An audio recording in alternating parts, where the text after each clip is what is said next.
nice catch on a very, very nice route and a very, very nice throw.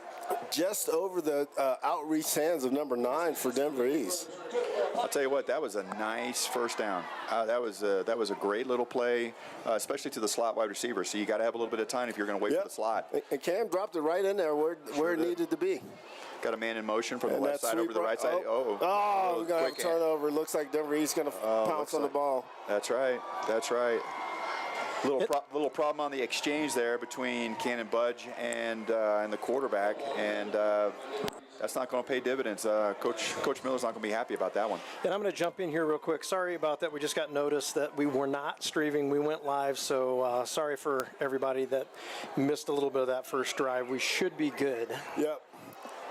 So Denver East takes over on about the 14-yard line, their own 14-yard line after a miscue on the handoff from Cannon Budge and Cam Cooper. So defense gets to take the field. We got a new face out there, Amari Cowell, playing some free safety now. 3-by-1 set for Denver East. Looks like they're going to throw the ball, but it looks like, no, an inside handoff, a quick give, and he's going down as fast as he got it handed to him. That's right. 9:40 to go in the first quarter. Number 11 for Pine Creek. We call him Ralphie, but man, I haven't gotten this. I've been calling him Ralphie. I don't even know his real name anymore. So. You better know. I know, right? I should. I coached him. You better know. You coached him. Pine Creek comes back out in a defensive set. They got a Matt Jerry. Come on back, Chris. Denver East is again in a 3-by-1 set. Looks like they're going to throw the ball. Quarterback looks like an inside handoff. Yeah, they got nothing on the run. Caleb Petrie and a gang of Pine Creek defenders on that. So it's very interesting. They're trying to spread the field out, but they're running all that stuff up inside. They're trying to. It looks like they're trying to find something on the Pine Creek defensive side of the ball, but that recipe that they're running right now, I don't think that's going to work. No, they're going to have to get, especially on 3rd and 13. They're going to have to get the ball in the air, and this is typically when the ball hawks of Pine Creek come out. The Ramon Pacheco's and Justice Nicholson's. That's exactly right. So we'll see what Denver East can dial up on this situation. They've got a man in motion from the quarterback's right-hand side to the left-hand side. Lines up in a sniffer position. Quarterback looks like he's going to throw the ball. Intercepted, Justice Nicholson. There it is. And he's going to take. He's going to be 1 yard short. I'll tell you what, that ball went over that wide receiver's hands and it went right into the hands of somebody in the green. Yeah, Johnny on the spot, Justice on the spot. I mean, those dudes, man, they have, as a combination, have to have the most interceptions by 2 starting corners. That was impressive. That was very, very impressive. At the same time, that taught Denver East a little something that, hey, you're not going to be able to be late and lazy on that throw. No. I mean, you're going to have to be accurate. You're going to have to throw the ball on time. If not, Ramon and Justice are going to have a field day. Inside handoff. Actually, it's a snap right to Mason Miller. Yep. Mason Miller in for the over-the-pile touchdown. Mason Miller's in for the touchdown. We have a score of 6-0 like with 8 minutes and 14 seconds left to go. Hey. We got a Denver East player down, so let's. Denver East going to come out and take a look at their defensive player. He's actually laying down in the end zone. Yeah, I mean, it was a big scrum, like one of those rugby scrums, and a lot of things go on underneath there. Hopefully the young man is okay. Yeah, when you're going direct snap to Mason, I'll tell you what, you better be ready to go because he's coming. Yep. So we're going to take a quick commercial break, and we'll be back.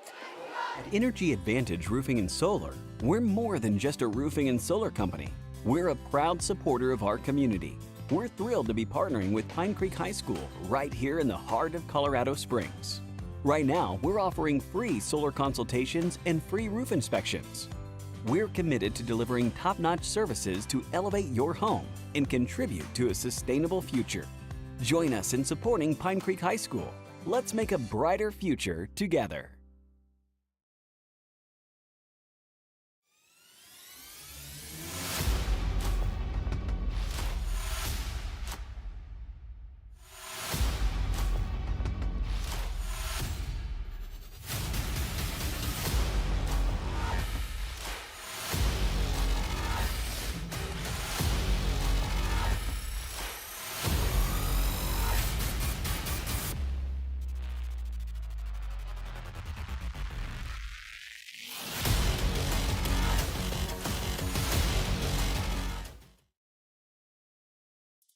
Hey there, class of 2024.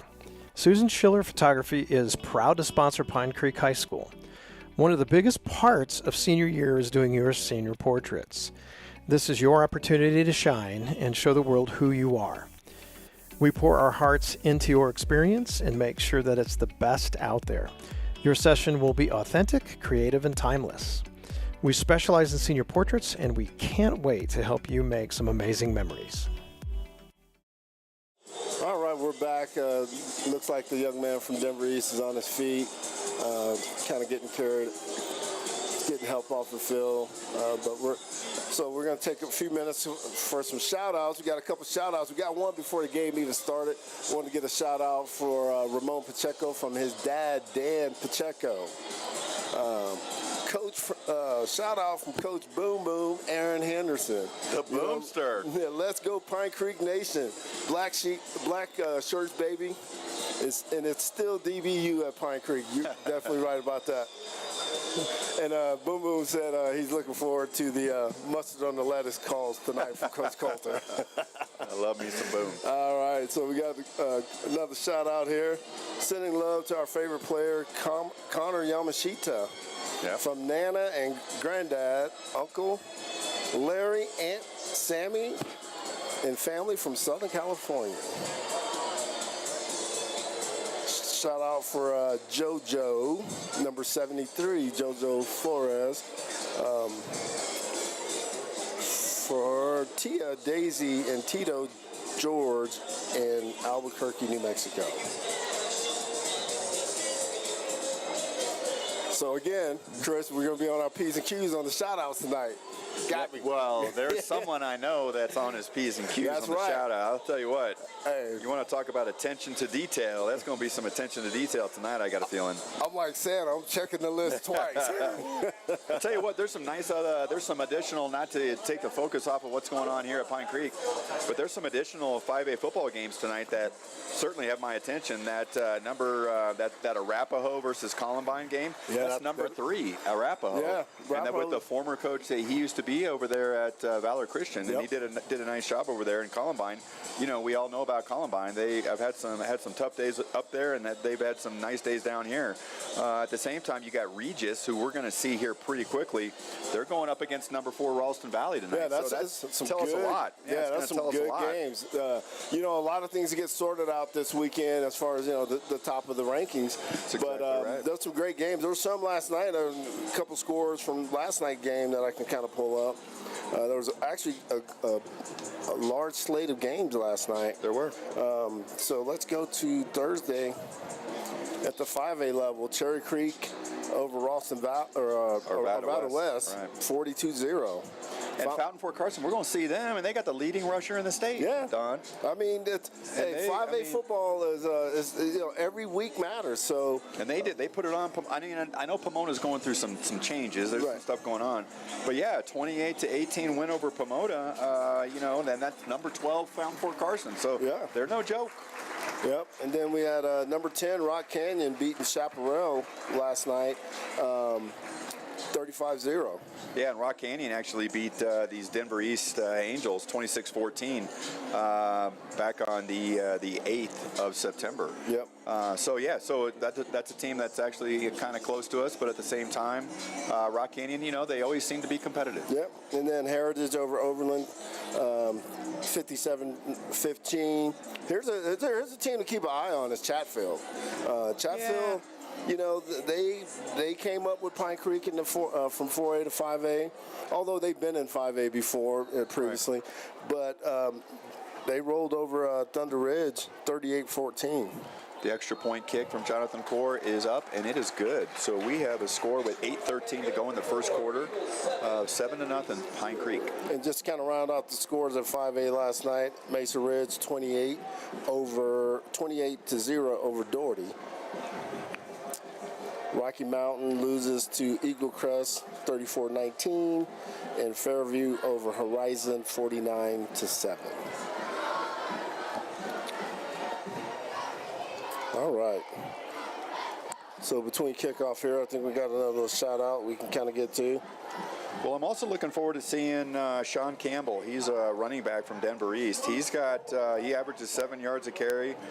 He's got 402 yards on the year. So Denver East is not in a situation where the cookie jar is empty. They're in a situation. They got tacklers, they got rushers, they got pass catchers. So I mean, Pine Creek is off to an awfully good start here. But I think once they get their bearings, I'm looking for a competitive football. Yeah, I mean, like we said earlier, Chris, Denver East, they got players, man, and they got skilled players that can take it to the house at any point. But it's a short kick, and he kind of seen the seam there. He sure did. He's made.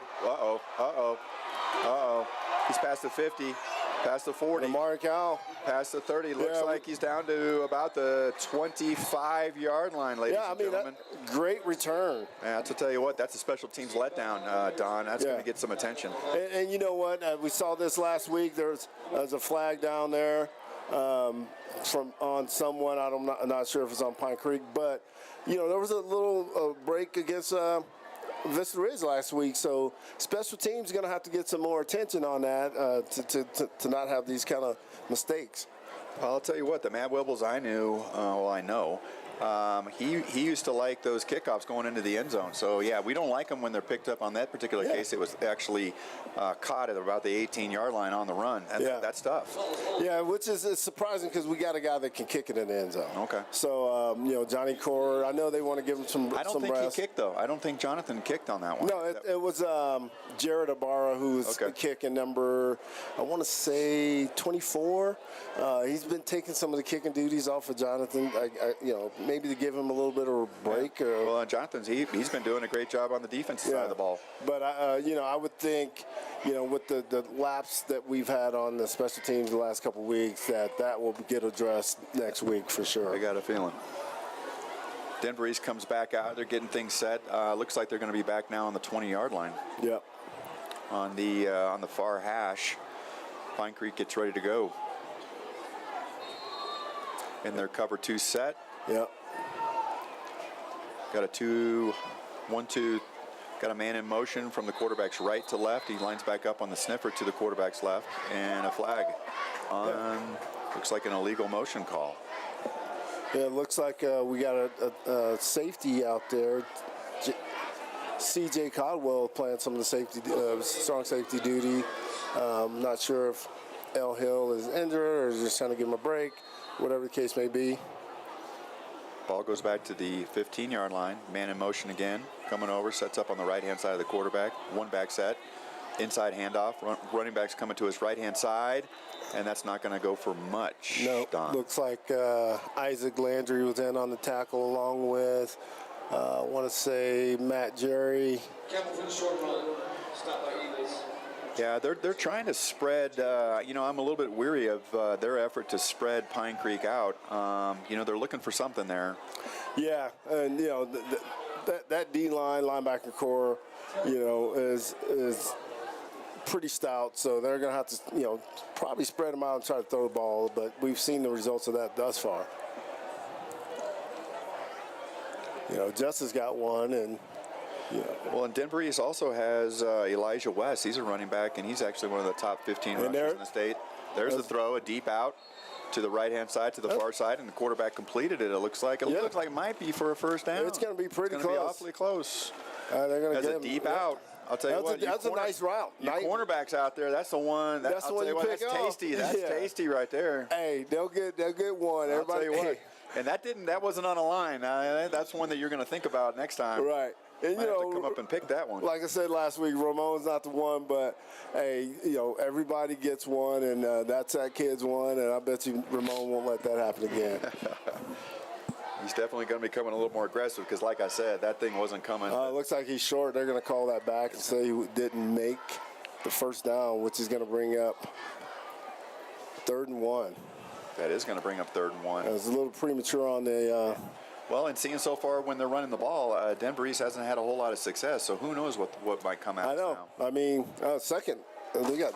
It should be 3rd and 1. I don't know. No, that's what it says. Yeah, they got the down markers has 2nd down, but no, there we go. We just changed it. Don, you're on top of it, baby. I'm just looking. I got my glasses on, Chris. I can see. I'll tell you what. I ain't messing with you. It's like every time I turn around, man, they made a movie They call about him. What we got for? What the? Come on now. Who's working the clock? I don't know. All right. Okay, here we go. Coming out third and They're one. third and We got a two-back one. set. Pine Quarterback Creek's is gonna pin under him back. center. Quarterback's under center. Looks like it'll be something quick. Inside handoff And he right to didn't the get it. fullback. He didn't and get it. I'll tell you what, he went backwards. Yeah. That wasn't even close. Wasn't even close. So he might have lost a yard or two on that. Kind of gave it away with that setup. That doesn't require. I'll tell you what, Matt Wibbles. I mean, he's not going to have to be reading any books to figure out what's happening there. Against the Angels. I don't know, man. I think you might want to punt this just to give yourself some a chance, because you don't pick this first down up. It could turn into a quick turnover. And I like how Pine Creek does the punt return with the two players back. I'll tell Don't let what, you. yeah, that Don't give you an opportunity to kick it to one side. So. one side or the other, and it always gives us an opportunity. Sort of, we're coming up and we're making a play, and we're going to make yards. Not in a situation where somebody's out there on their own, which is a good situation. And they faked it, and he got it. He snapped up inside, and guess what? He did. Nice. That was a nice That pickup. was a nice call. A gutsy call by the Pickup Denver of- East coach. Pickup of about 8. You know, a little bit of the Coach Miller medicine on that one. You know, That was a gutsy call. It was a gutsy call, because if you don't get it, the game could turn bad real quick. So it's still early. We got 6 minutes and 3 seconds left in the game, or in the quarter. I'm saying the game. Pine Creek's leading 7-0, but Denver East is marching, just picking up a fourth down. Don, on a I fake don't know punt. if I would call that marching. I mean, I'm trying to give them some love, Chris. I got to stay biased. You are a little optimistic today. They said I wasn't that biased last week, so I'm trying to be. Maybe I'm trying to be maybe better. this cold weather has gotten to you. We're on a 3-by-1 set to the I'm just far trying side. Quarterback looks like it might be another. Quick It looks pitch. like a quick toss He to got the outside. far side. Got outside real Oh. quickly, but I'll tell you what, he made it back to about the line of scrimmage. Yeah, Jenkins Condrado was all over that, running it from his DN position. Yeah, we're seeing that play a lot more. We're seeing it all across. We're seeing it at the NFL, Yeah. seeing it in college, seeing it also certainly in the high school ranks. Yeah, you know, Mason Miller came on the blitz, so he kind of got outside of him, and Jenkins played that perfectly from his DN. You got to be a brave person to run that at Mason. Yeah. Because Mason is those Millers. They're faster than you think. They really are. I mean, everybody from Sam Miller, Connor Miller, Todd Miller. Yeah, I mean, it might even be Brad Miller. it might be. I'll tell you what, you never know. They're going with a been a lot of 3-by-1 Millers. set to the near side. They're making a little bit of a passing set.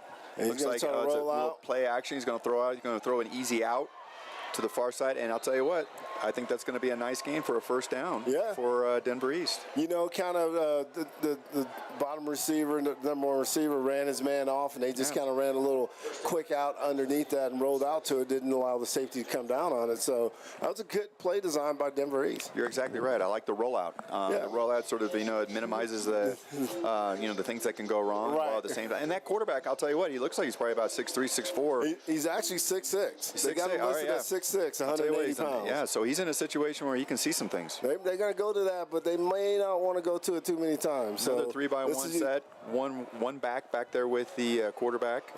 Gets to, a little bit of a misread. And the ball's on the ground. Quarterback turned to the left, and Pine Creek has it. running back went to the right. Yeah. And that didn't go well for the Angels. Yeah, this kind of stalled out what Denver East was putting together. Just a miscommunication between the running back and the quarterback, and then, Pine Creek's coming, and that ball's hanging out there, and Pine Creek was able to pick it up. So they get a chance to redeem themselves from that fake punt that they allowed Denver East to get. So let's see how Pine Creek responds on this. I agree. Pine Creek coming back out with a 2-back set, balanced. The old fullback with an I-back.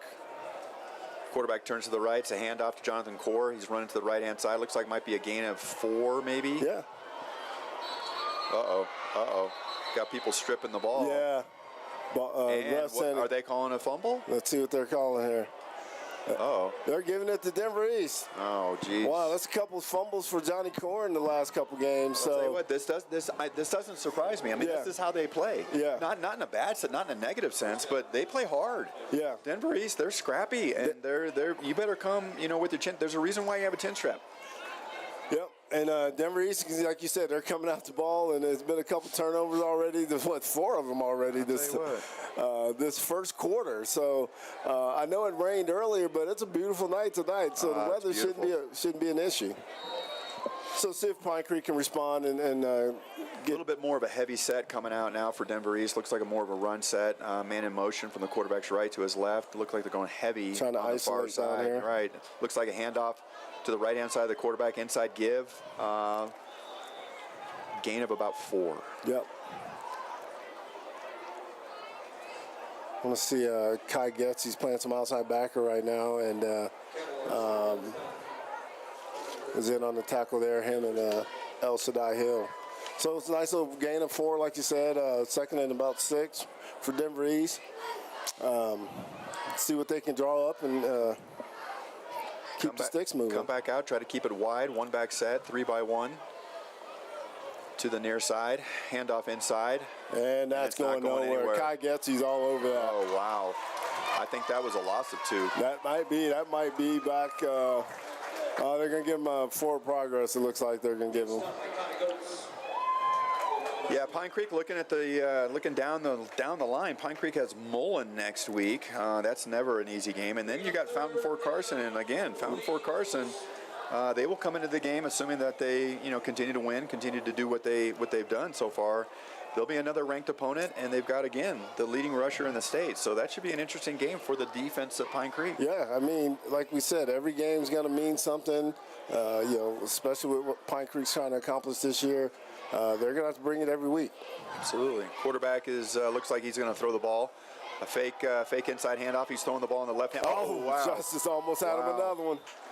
Threw it into a little bit of traffic. It didn't even seem like the wide receiver was over there, Don. Take a look at that on this replay. It seemed like the wide receiver and the quarterback weren't on the same page.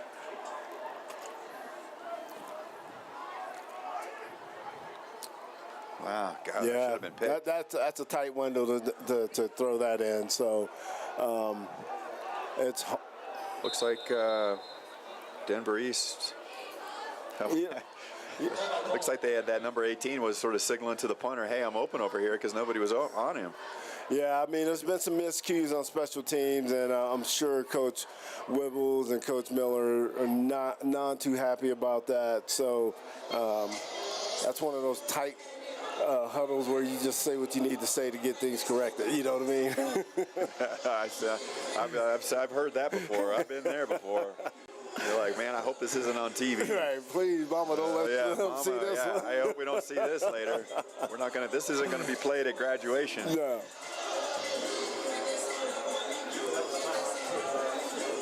Yes, timeout by Pine Creek, just to kind of regroup and get set up for this punt return. 2 minutes and 19 seconds to go in the second quarter. 4th and 7. Pine Creek leading 7-0.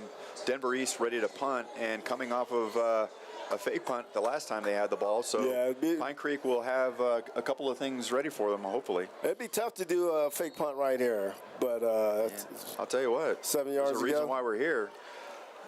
Ball is snapped. Looks like the ball will be punted. It'll be a short punt. Short punt, probably what you want. Ball is live. Yep. And uh-oh. Yeah, that's a little gutsy on that. Pine Creek.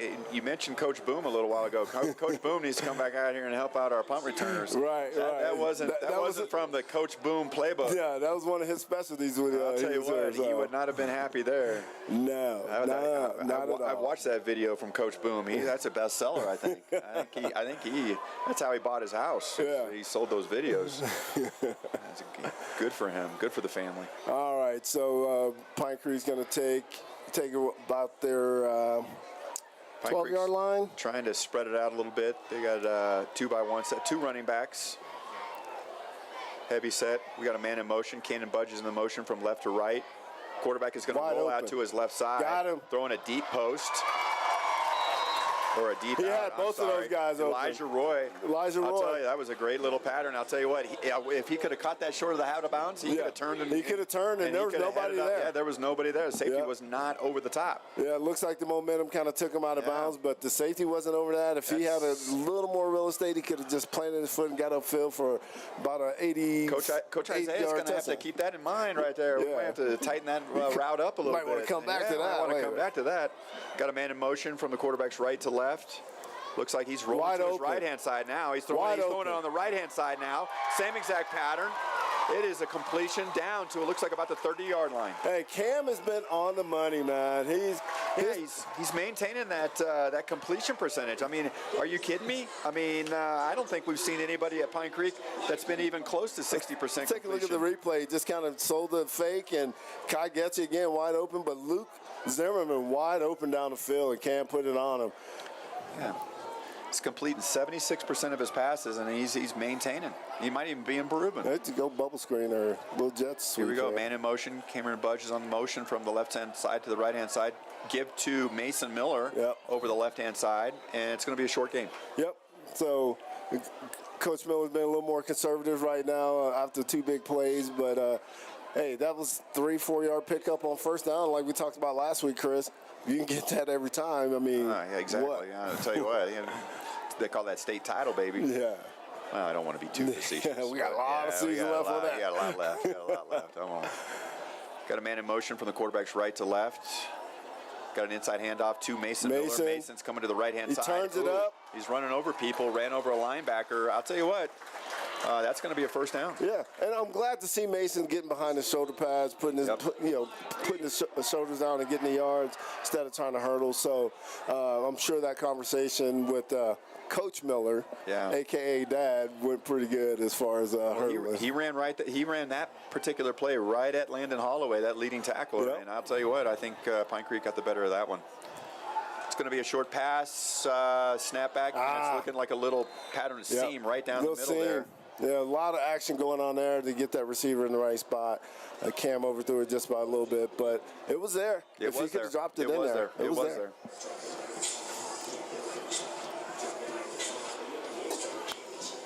We're down to 3 minutes and 58 seconds. Or is that 35.8? That's 35. Sorry. I want to say that's 35. That's 35.8 seconds to go in the first quarter. First quarter. Pine Creek coming back out again. They're staying in. So they're moving one running back. You got Mason Miller as a dot back. Yep. And you got two wide receivers to the quarterback's left. Looks like got a man in slot over on the right-hand side. Handoff. Ooh, nice little spin move by Mason, but he's brought down quickly. I was going to say, Chris, they're moving Elijah around just to kind of give him a different look than being at that Z position. So they're moving down to X on this one. Yeah, that's going to be tough on defenses to kind of see, especially now once you start handing the ball off to them. Yeah.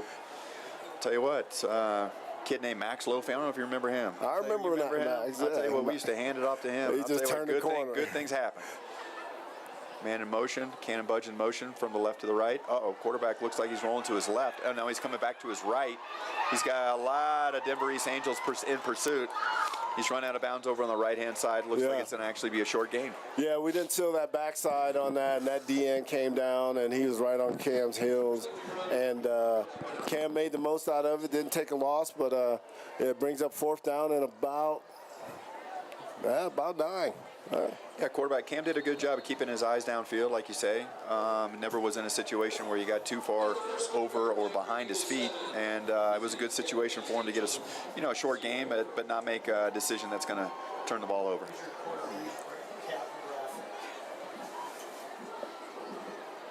Well, we're at the end of the first quarter, ladies and gentlemen. Yeah, we're going to have 12 minutes to go in the second quarter. Pine Creek leads 7-0. Yep, got quite a few shout-outs before we go to commercial, Greg. Let me get through a few of these here. They've been coming in. Go get some Isaac from Mom and Dad, Grandma, Grandpa, Pappy, and Grams. We got watching grandson, Pine Creek, number 25, Wyatt Peterson from Shoslow, Arizona. Got one coming in for G-Ma and G-Pa, SL Las Cruces, New Mexico for Ramon Pacheco. Cito. Let's see what we got. Go Pine Creek, sending love from to Carson Kaplan, number 67, from Grandma, Uncle Brian, Uncle Matt, from Marion, Indiana. So we got some viewers from all over the country. That's right. Marion, Indiana. That's a basketball country. And then we got another shout out. Shout out to Luke Zimmerman from Aunt Nancy, Cousin Dylan in Lake Placid, Florida. Lake Placid, Florida. I didn't know there was a Lake Placid, I thought Florida. it was in New York. I thought it was New York. Yeah, me too. That's where we won a gold medal. I thought that's where we beat the Russians.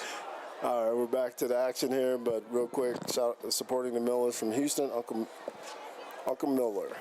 Pine Creek on the near side, coming back into their little bit heavier set. Got two running backs. Got a running back to the quarterback's left. That's going to be Mason Miller. He's coming up to block. Cam Cooper's throwing a deep out, and that is going to be complete inside the 10-yard line. You know, and Elijah just kind of sat on there, went high-pointed, and got the catch.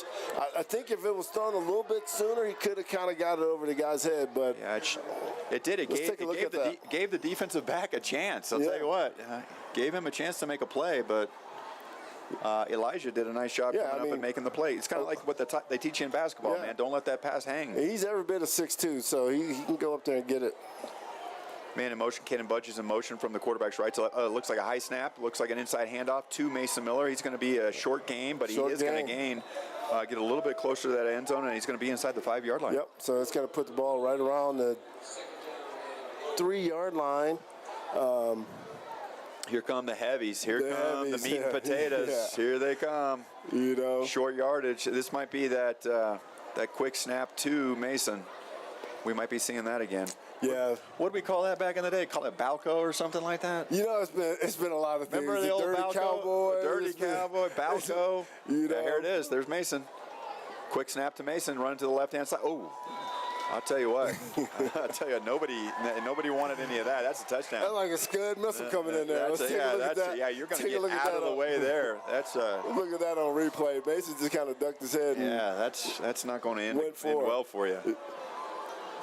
I don't know if you had to do all that, but you know, whatever. Yeah, I'll be honest with you. I'm really ready for this Landon Holloway kiddo from Denver East to show up, but I haven't seen him yet. Yeah, I mean that defensive is for Pine Creek is pretty stifling, and it's going to be hard for him to get going. That play was going right at this Holloway kid. Yeah. And guess what? Mason 1, Holloway 0. Well, actually, Mason 2. I want to say Mason got 2 touchdowns on the night. Yeah. You know, short touchdowns. Johnny Core with the extra point. And it is, ladies and gentlemen, we have 11 minutes and 12 seconds to go in the second quarter. It is 14-0 Pine Creek. You know, and you're watching the game, Chris, and you see there's been a lot of miscues on both sides for both teams. So, you know, first quarter we have 4 turnovers between the two teams. So, I think Pine Creek want to get their bearings and kind of start playing their brand of football. You know, put the first quarter behind you and just, you know, start chugging along and do what Pine Creek does. But at the same time, you know, like you said earlier, it's a long season. So it's one of those things where, hey, as long as you're learning, as long as you're getting better, as long as you're making the proper tweaks for both coaches and players. I mean, let's face it, we learn a lot about each other during the course of a season. And everything from special teams to, you know, we always talk about the 3 phases of the game. But, you know, it's not just offense and defense. As we've seen tonight, there's some things on special teams that need a little bit of focus. Hey, Chris, we left out the 2 fastest Millers, and we just got to. We did. We're forgetting about the 2 fastest, Morgan and Maddie. Oh my gosh, that's exactly supporting right. all the way from Tampa. I'll tell you what, I wouldn't want. I mean, I'll tell you what. I don't know why we're living on these short kicks. I think Maddie's taking Morgan. I think Maddie's taking Morgan. I don't know, man. I don't even think. I'll be honest with you. Yeah. Well, first of all, Morgan's too nice. She would let her sister win. She would let her sister. She's too nice. She's too sweet, and she would let her sister win. Yeah. The 2 fastest Millers. All right, let's see what we got. We got Amari Cowell playing. Looks like he's kind of the mainstay at that free safety position tonight. 2x2 set. Quarterback he's got all kinds of weapons. You got balls on the far side, and it looks like a quick out to the slot receiver, and that went right through his hands. Number 6. Number 6 from Denver East. I'll tell you what, he wasn't helping his quarterback there. Justice is about total of about 17 inches from having about 3 interceptions in this game. I'll tell you what, that almost landed right in his lap. Yeah, I'll tell you what, I think that's going to be a short text to number 6 from the quarterback later tonight, maybe on the way home, saying, "Hey, what are you trying to do to my stats, brother?" You're like, you got to make that catch. 3-by-1 set, 1 running back in the backfield. Snap, inside handoff. Running back is running to his left-hand side. Looks like it's going to be a short handoff or a short gain of about 4. Leighton Robinson in on the tackle and then kind of finished it off by Mason Miller. So, hey, we've been corrected. Apparently the fastest Miller, per Tony Kapuska, is Moose. Oh, their dog. That must have been well. If you've got probably a side of steak over there, I'll tell you what, I wouldn't go after Moose. Yeah, the fastest Miller. There's a contest. I'll tell you what, that we might be able to raise some money on that. Yeah, let's have something. Let's get that going. Hey. The fastest Miller.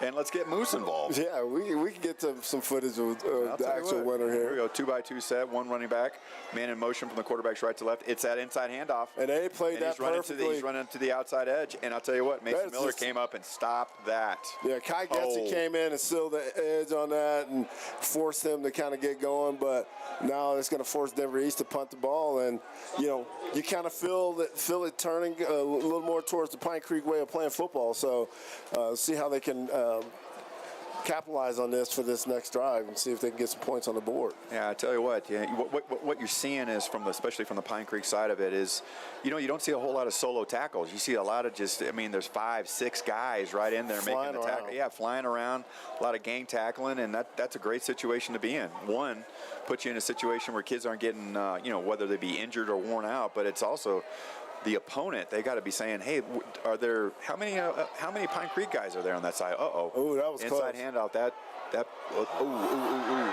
ball was kicked. It was a poor handling by the punter. Looked like he almost dropped the ball. Then he finally did get the ball away, and then he kicked the ball, and the Pine Creek player who received the ball went right off his headgear. So who's on third, Chris? There's a lot going on. I'll tell you what, and that was a lot going on that particular play. Ramon saved the butt chewing on that one by getting on that. What. So yeah. hey, but you got to admire him, being the daredevil going after that punt. But you got to make sure you get it in hand. I don't know how many daredevils you know, Don. Hey, to be a punt return, you got to be somewhat. Tell you what, here we go. Snaps back, Pine Creek. It looks like a handoff to Jonathan Core running to the right-hand side. He made the first guy miss. Looks like a gain of about 8 yards. Nice run by Johnny on the short side of the field. Kind of just, broke through one of those tackles because the guy had him, but Johnny just kind of slithered through there and picked up an extra 4 or 5 yards on that. Yeah, he made the first guy miss. Sort of that yards after contact, one of those situations, and he did a nice job on that one. Yeah.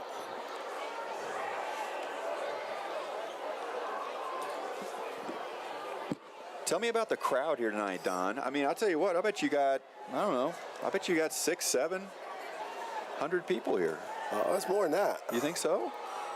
That was right there on the money for Luke. That's the one Cam's going to say, "Hey, man, you messing up my stats." Yeah, but that completion percentage. Luke's got to watch that in and watch the ball in and make that catch. That was definitely a catchable ball. Yeah, hit him in the hands. One of those things, it all starts with the eyes. Yeah, and that's the thing about Cam. He's going to shake that off. He's a lot more mature than he was last year, and he's going to be like, "Hey, I'll go back to you. Just make the catch." Oh, next absolutely, time. absolutely. No, it's got to come back. He's got to reestablish that relationship and that quarterback-wide receiver. Man in motion from the quarterback's left to right. That's Cannon Budge.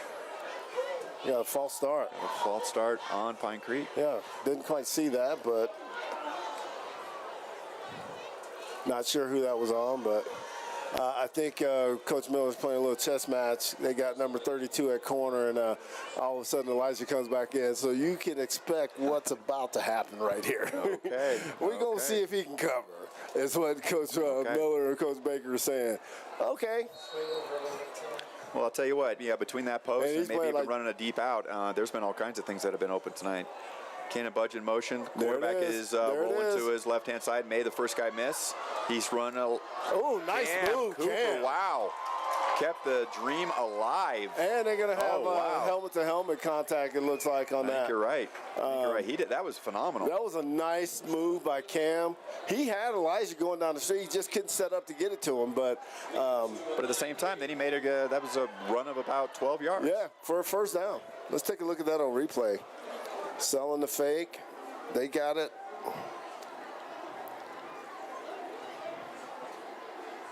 Wow. Yeah, that's going to be a helmet-to-helmet. That's kind of what, when you were watching that on replay, that's definitely what it is. So while they sort that out, we're going to get to a couple shout-outs and see what we got. They're just coming in fast and furious. Are they? Are they? We got thank you both for the broadcast from Greg Anatone.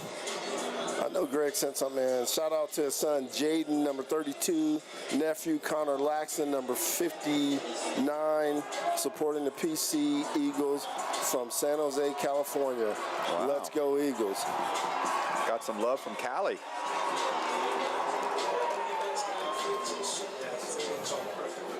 Okay, looks like it was a helmet-to-helmet. So it's going to be offsetting. So it's going to be the results of the play. Whoa. There we go. What do we got going? There's a lot of sign language going. I must have missed the memo. So there's a lot going on that penalty exchange, if you want to call it that. Sure was. But it looks like they're going to mark off that third one for Pine Creek. So a couple personal fouls. And, these guys are getting after it on the field. Look at the. There we go. Got a shot of the student section. Yeah, it's capacity. I'll tell you what, it's a beautiful night. I know the day started off a little bit. Who knows? But I'll tell you what, the evening is absolutely gorgeous, and it's supposed to be a gorgeous weekend. It's about to get rocking here pretty soon. All right, they got all their little flair and their bedazzle stuff going on down there. Bedazzle.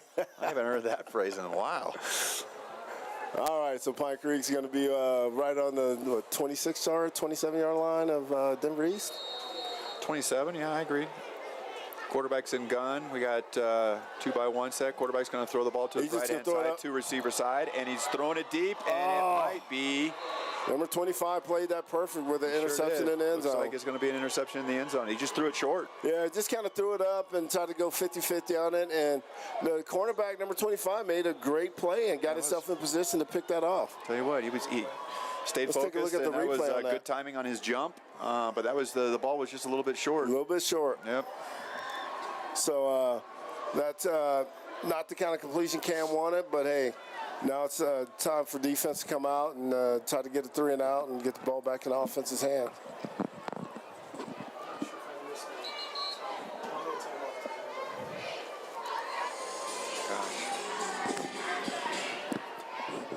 think everybody's still 3. Just 1.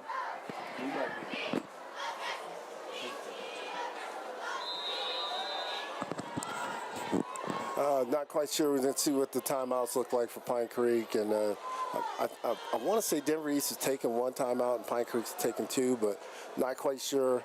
It's not on the scoreboard. You see Coach Pete Isaiah's down there talking with talking to our receivers, talking about kind of how to run that route and run that situation, maybe avoid that interception, get that separation right. Oh, we got a lot of penalties all of a sudden.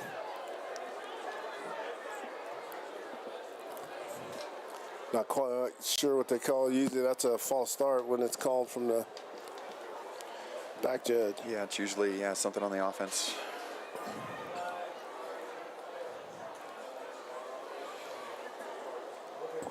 Yeah, maybe they look waved. like anything's happening. Maybe they waved it off. I don't know.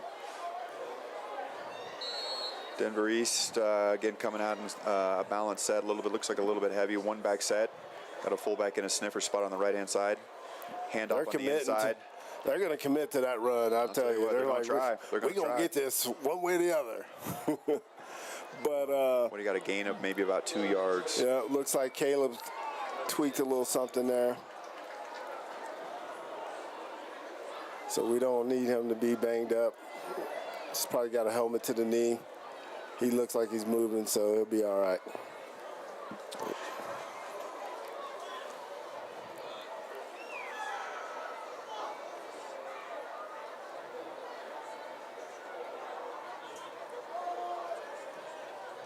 Snap comes back, one back set, inside handoff, and actually he made a little bit of progress there, and looks like he might have a first down. Yeah, that kind of, you know, they saw number 30 come out the game. They were like, hey, let's take a chance. We might can get some yards up the middle right now.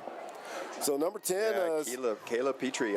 Is he coming out? He's like got a little stinger in the elbow or something. Yeah, I can't tell what they're looking at down there, but you know, let's see what we got going.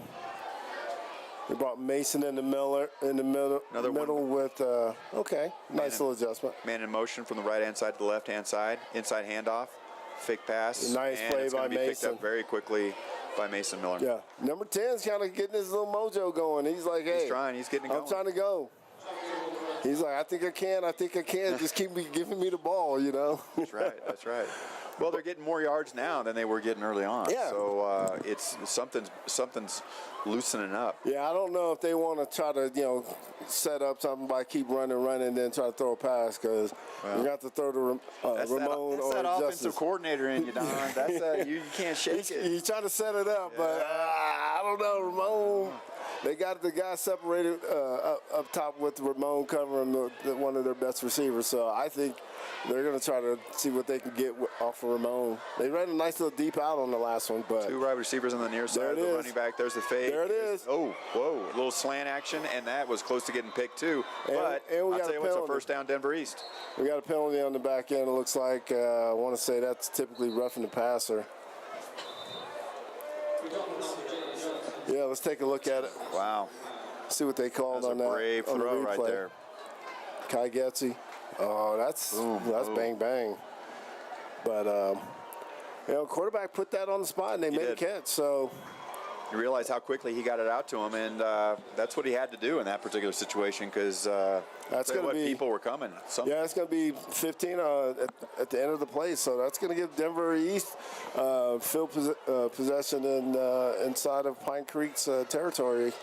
At about the 37-yard line of Pine Creek. 37-yard line. Looks like they're going to have a first down, and they are. You're exactly right. They're on a little bit of a march. Yeah, and you know, maybe this is where the Pine Creek kind of pins them back and try to, you know, get another 2-by-2 set. One running back, man in motion from the quarterback's right to left.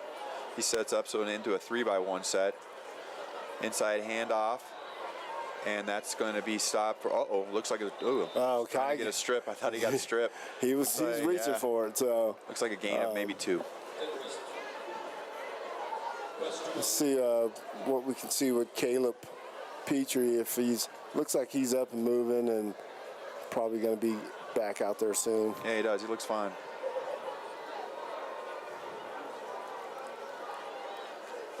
Come back out in that 3-by-1 set. One running back. Getting the play from the sideline now. Yep. Kind of making their last second changes. You know, Denver East is marching. See if they can capitalize. Got a long second down and actually 10. Looks like the quarterback is going to throw the ball. To a little nice bit of an out. Yeah, I'll tell you what, Leighton. We've dialed that in because that was open earlier. And now we've dialed that in, that out pattern from that slot wide receiver. Usually that's going to be good for folks, but not in that particular situation. Yeah. All right, so it's going to bring up, 3rd and about 7. With balls on about the 35-yard line of Pine Creek. See if Denver East can capitalize and maybe convert this 3rd down and get a first down. Another 2-by-2 set. 5 minutes to go in the second quarter. Quarterback is making his last second adjustments with a sniffer. Mason's going to drop out. Quarterback is back to pass. He's going to throw the ball to And the it's far tipped. side, and the ball is tipped, and that ball didn't go anywhere. And that's going to be number 31, Andrew Falala. I think that's how you pronounce it. Fiala. Yeah, number 31, he did a nice job. 12th grader, 6'4", 210 pounds. Senior, that was a nice play. You know, and that's the thing you notice with Pine Creek. They got some depth at a lot Sure of positions. do. So, you know, and that's what you're going to need late in the season. Looks Well, like at the same time, they got a lot of sophomores. They got a lot. I mean, everybody. It's not a whole bunch of seniors. I mean, yeah. I mean, we got a junior that was playing.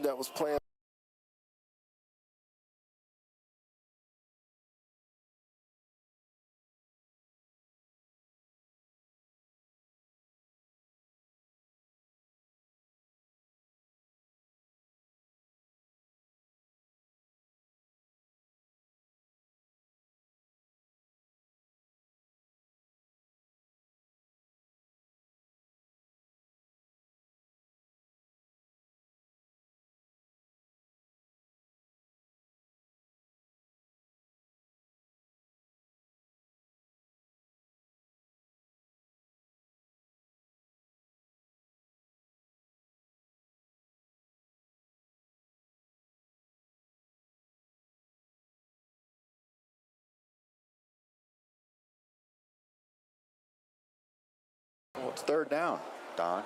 That's what you No, know. it's fourth down. It is. It's fourth That's down. not what the scoreboard says. Oh, let's see what Let's we look got. at what is the. Oh, you're right. Oh, you're right. It is fourth down. Scoreboard's wrong. Yeah. Fourth down, 3-by-1 set, one running back.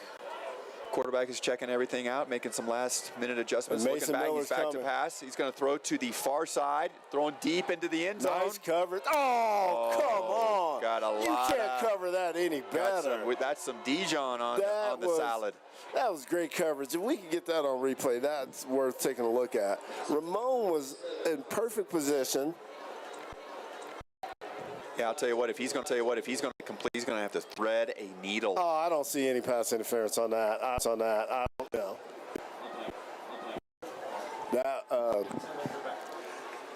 I didn't see anything on that. So that was great coverage. I don't even know if Ramon touched the guy. They just got in position on it. Don, how long have you been in Colorado Springs? I know. You know. It's 14-0, Pine Creek. That's when all of a sudden things start. I didn't want to bring that up, Chris. Well, but I'll tell you what. Yeah, you've been here long I enough. know. You've been here long There's enough. a certain amount of things that don't go our way sometimes, but these officials, they're doing the best they can. Tell you what. Like I said last week, it's a great game going on. 2-by-2 set. Quarterback has one running back to his left-hand side. Looks like he's in the middle of his call, bringing a man in motion from the right side to the left side. Inside handoff, little counter action. Nice tackle And by it's gonna be, Kai Getzi out there. Tell you what, looks like a gain of 0. Number 33, Kai goes on stop. Yeah, he faked to the man in motion, and then he handed to that eye back. I don't know. Yeah.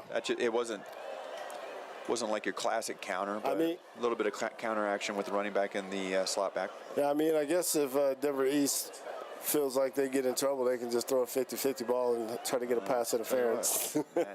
Now you've been in Colorado Springs again. Yeah, this is how this goes, bro. This is how it works. This is how it works. Come back out in a 2-by-2 set. Got a man in motion from the right side to the left-hand side. Still got a kind of a heavy set. Looks like a little bit of a running set. Looks like it's an inside handoff to the running back, and he's going to gain of about. Yeah, he's staying on his feet. Gain of about 3. 3 or 4 yards on that. It's going to bring up a third and probably about 6, maybe 7. About third and 7. Kind of put the same situation they were last time.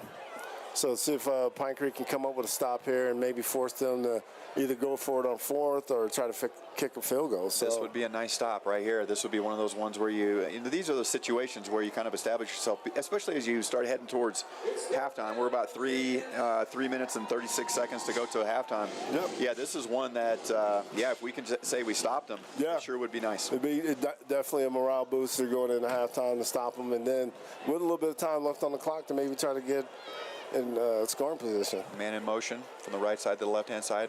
Quarterback's going to throw the ball quick. Yep. Quick little tunnel screen to the left-hand side to the far side. Yeah, I'll tell you what. That was to number 14 for the Angels, and yeah, he looks like he didn't want anything to do with that one. His name is Hank Usalavage. I'll Senior, let you take a 6'1", stab. 100. Yeah, I'm trying. 6'1", 165-pound senior. Usalavage. I don't know where he's from. Yeah, that's one of those. Maybe he's. I don't know. Yeah. It's a sweet name though. Yeah. I think it's cool. All right, All so right, what are we doing? What are we doing here? Looks like looks we got like a we can go field for a goal. field goal Looks like attempt. looks like we got a field goal here.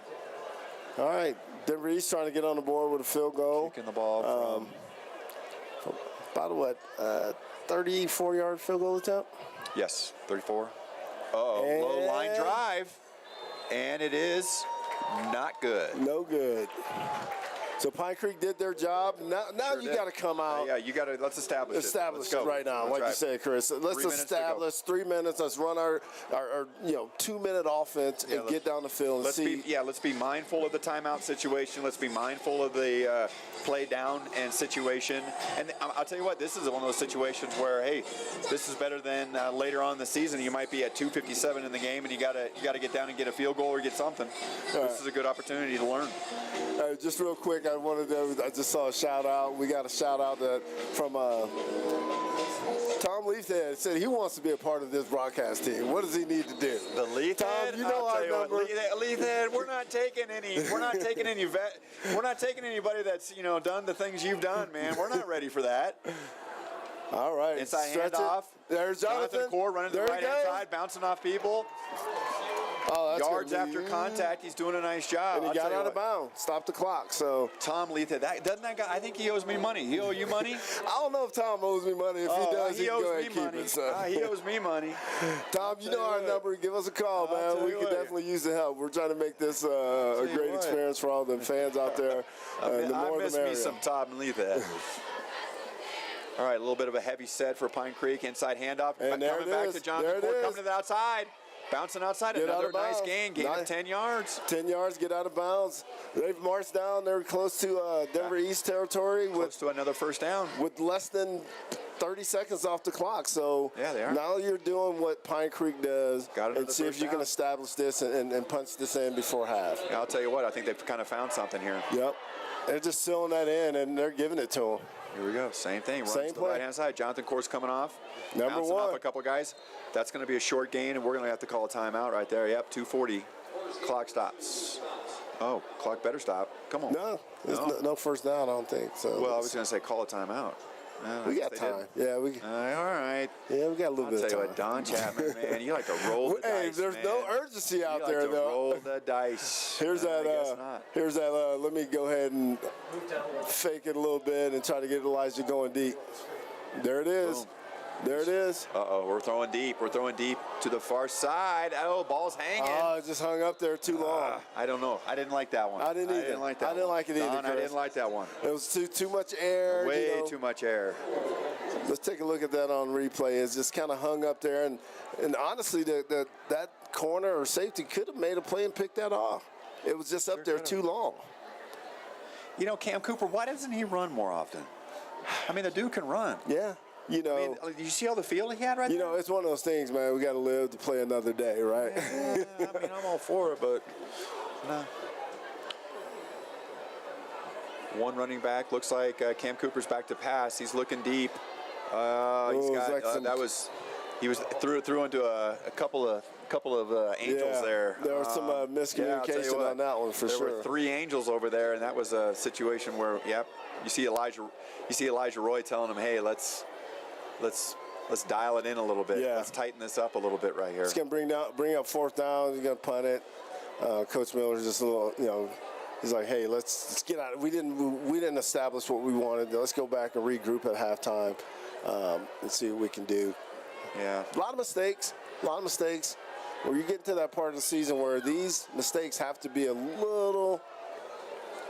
Yeah, you'd like to see us pushing Denver East a little bit more. Yeah. If we're the number 2 team in the state, and we've got Regis Jesuit coming to town, we've got Fountain Fort Carson coming to town.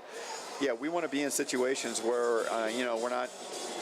sort of wondering of whether or not we can go get a first down or establish ourselves on a drive with 3 minutes to go in the first half. Exactly. Like we said, that was a prime opportunity for Pine Creek to just say, okay, let's just march down this field. Yeah, and it started off, do you see all those runs by Jonathan? Yep. Are you kidding me? It couldn't have been any better. Yeah, and then we started going to the air, and then, then you do that, those downs go by quick. A couple of incompletions, you're looking at fourth down like we're looking at now. So, hats off to Denver East. They're playing hard, and they've been in position to make some plays. But my concern right now is that there's a lot of turnovers, Chris. A lot of turnovers, and there's a lot. You don't feel like it's as efficient as you'd like it to be for the number 2 team in the state. The team, we're not. I don't know. The Valor Christian game, it seemed like it was much more efficient. Yeah. And that was a good punt by Pine Creek. Good punt, see if they can pin them It's down. going to be deep, but hopefully, we're going to be able to down this inside the 10. Jalen Seegers with the down.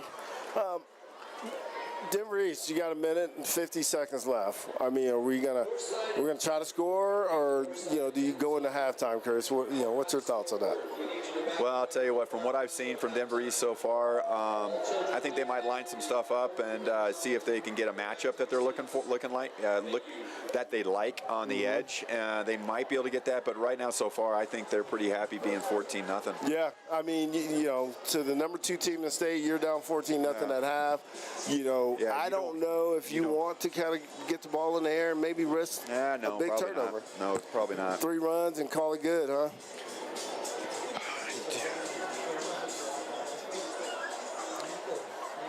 Yeah, I'll tell you what. You can make halftime a lot nicer for the Pine Creek Eagles with a quick little pick 6. Yeah. Let's see. They went up. You got 3 by. Yeah, 3 by 1. Yeah, 1 back set. Oh, they're going to throw the ball. Quarterback's in the end zone. He's going to throw deep. He's going to throw. And that's what I said. Justice Nicholson. I'll tell you what. That's why the offensive coordinator at Denver East will never be the offensive coordinator at Pine Creek. Oh my Lord! Now you got life, right? Now you can run the ball. I'll tell you get out of bounds and try to get a couple first downs and get in at least field goal range. Oh my gosh! But Denver East, I don't know if it was worth the risk. You played a good game up until this point. Yeah, come on. Held the number 2 team to 14 points in the first half. Now you give them an opportunity to put up more points, because a minute and 30 is definitely enough time. This is not a good situation for Denver East, but I'll be honest with you. I'm optimistic that Pine Creek can kind of dial it in and get a little bit and kind of. They got Mason Miller in the backfield right there. It looks like they're going to throw the ball too.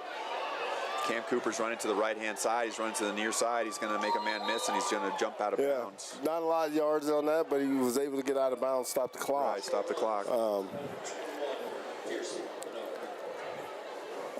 He was looking downfield. He was looking to see if he could get some things going on and see if get some mismatches with the safety situation. I tell you what, Chris, Denver East got some good-looking kids on their team. I think so. Number 3, 6'4", 225 DN. Number 9, Oh, they got, the numbers, the digits after those names, I'll tell you what, all of a sudden they get you a little double take. Yeah. Let's see if we can. Pine Creek's going to throw the ball. Number 3's coming. Yeah, Elijah makes the catch. See if they're going to give catch right out of bounds. Did a nice job right out of bounds. Stop the clock.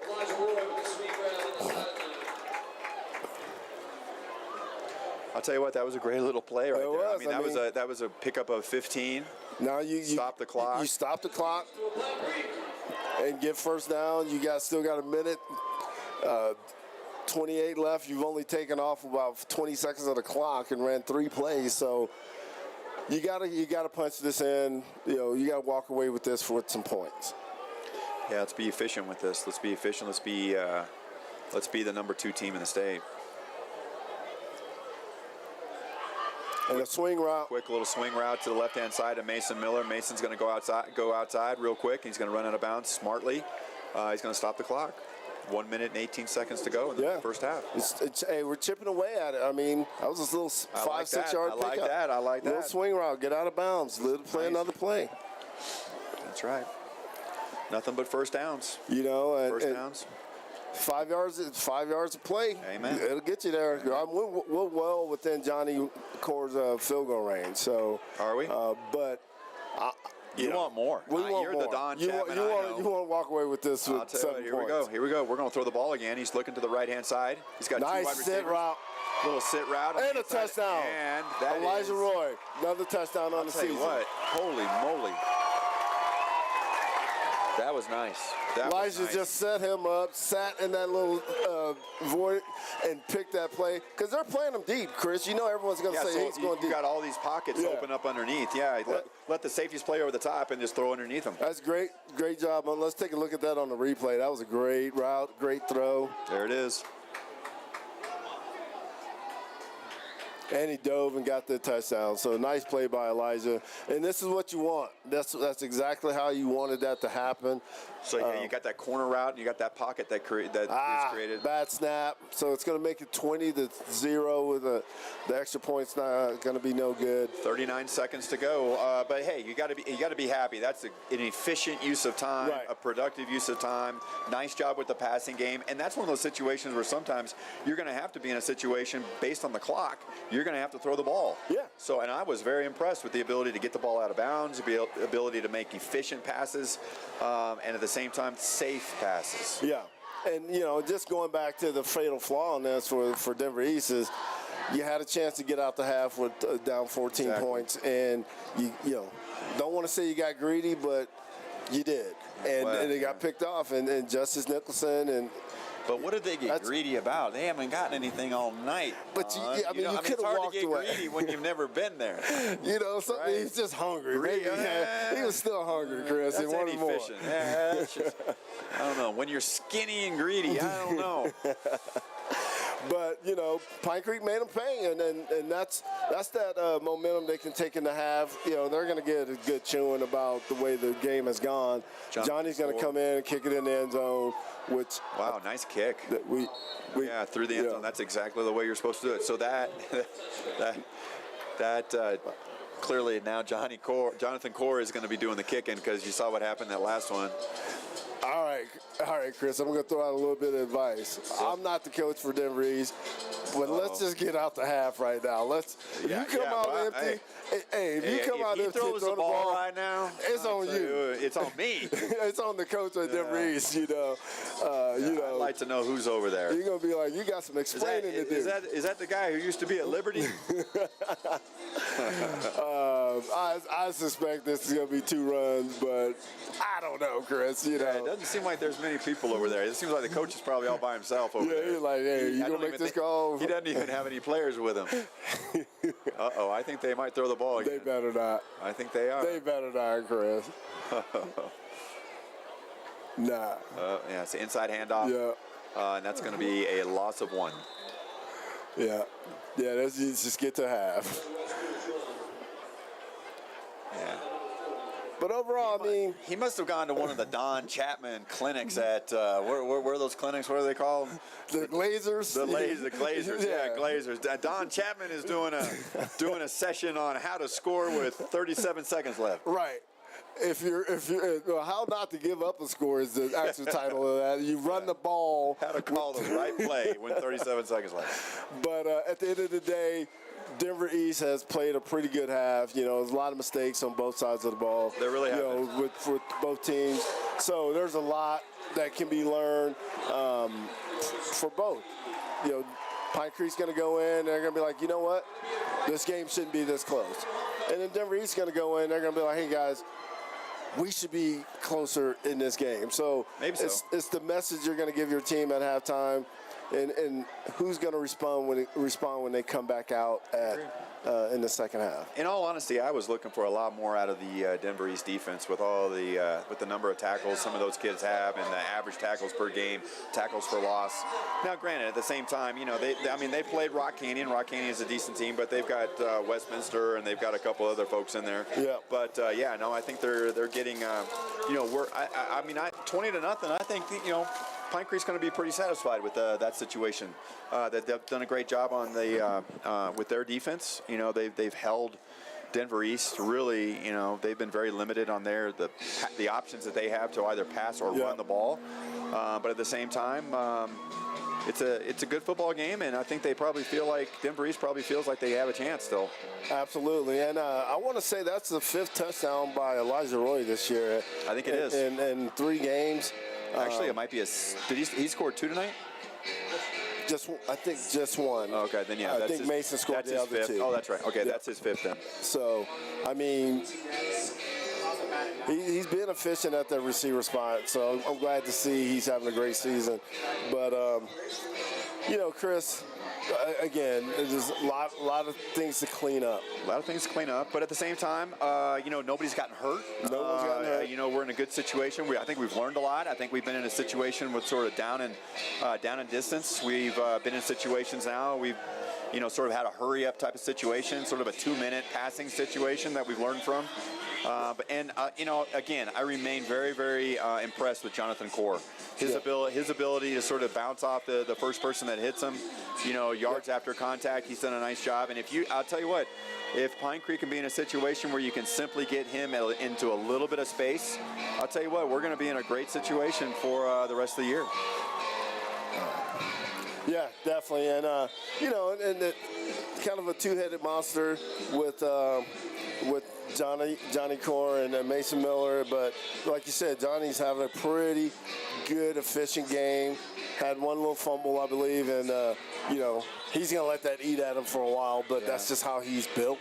He likes to be perfect, and sometimes that can cause you to kind of get out of your game. But he's got halftime to regroup on that. So I'm excited to see what Pine Creek comes back out with at second half, and also with Denver East. See if they're going to show up, because this game is far from over. It's far from over.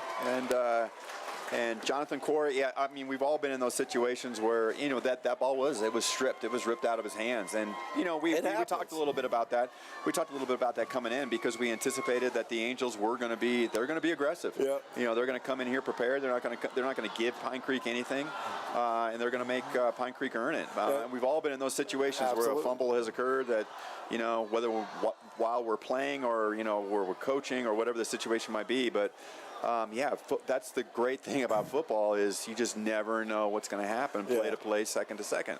So, and I'll just throw this out to Johnny, if he goes back and watch this. It happens to the best of us. Trust me, I know. I've been there.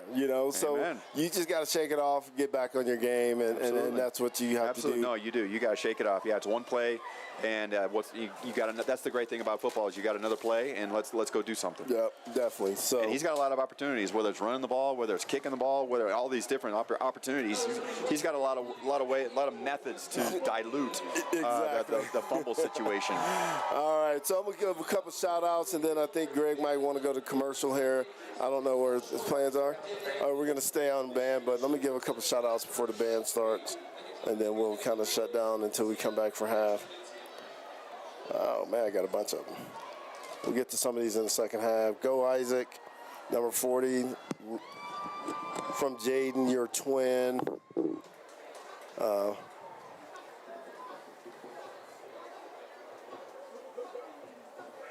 Not quite sure what that one is. Gary Savorn here. First time watching on YouTube channel. You guys are doing a great job. Thanks, Gary. Let's see. We're watching from Smyrna Beach, Florida. Wow. Go Tristan, number 55, Pine Creek. Let's go Justice Nicholson from Big Sis Cheyenne.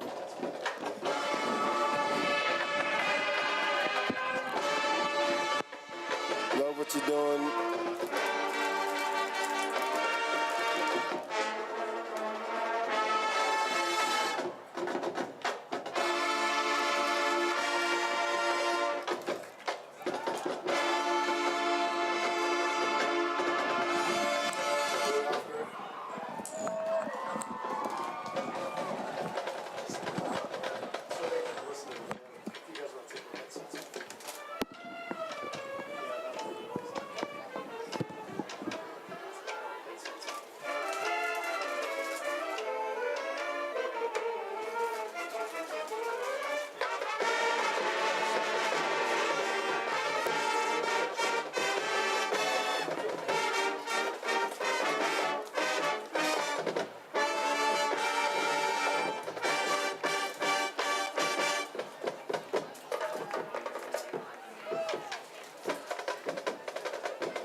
Philly.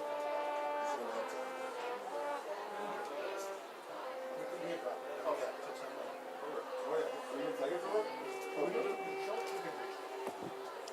Deadly. You're welcome.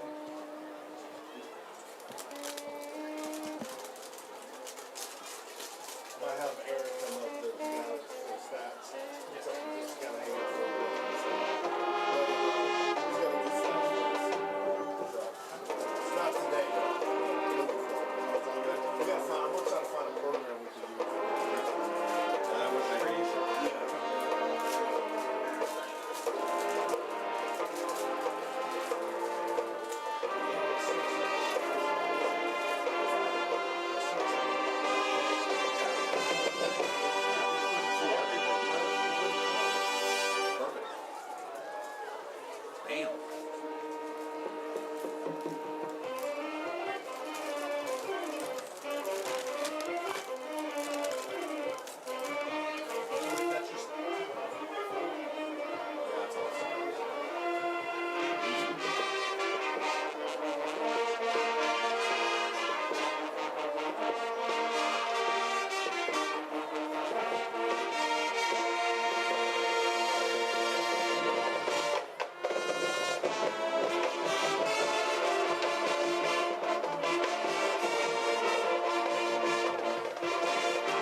So let's hear it for your 2023 Eagle Marching Band.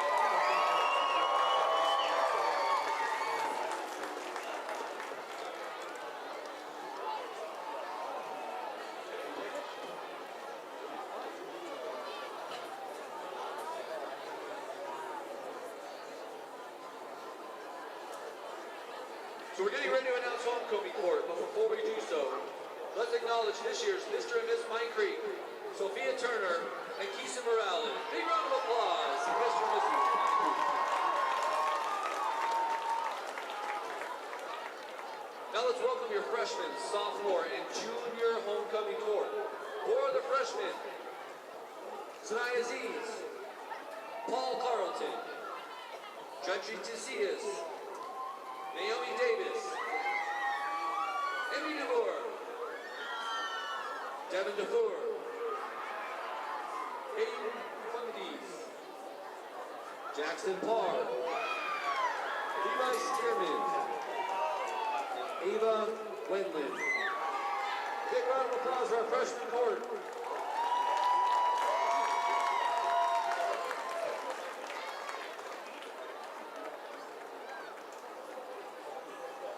Pine Creek is voted, and the results are in. Your freshman Royals are Devin DeFour and Jackson Parr.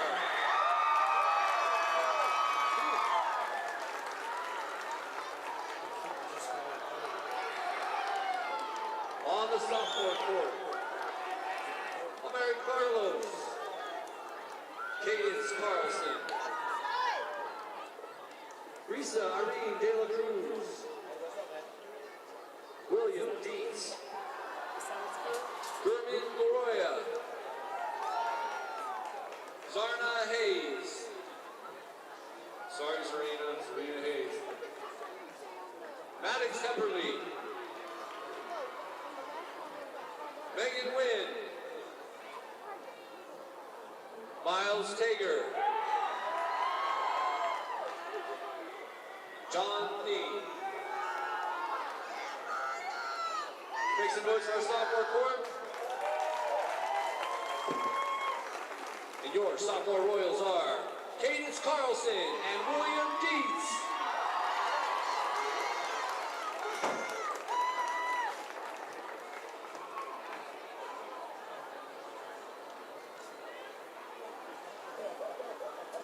Let's welcome our junior court. Valerie Anslow. Tessa Larson. Blake Marshall. They got sandwiches? Zachary Murray. Gavin Otto. Sophia Vandersteel. Wesley Pike. Emmett Smith. Luke Price. And Julia Zottlemeyer.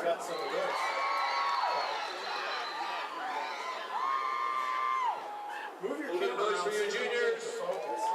Your juniors Royals are Valerie Angelo and Edith Smith.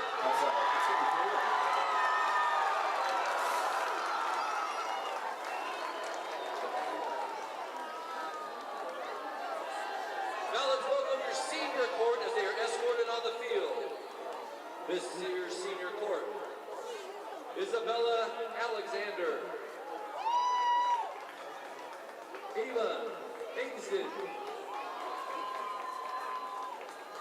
Reese Anderson. Emily Baldridge. Mark Eddings. Tessa Radecki. Micah Ronald. Patrick Simpson. Dawson Stafford. Tell me. Luke Zimmerman.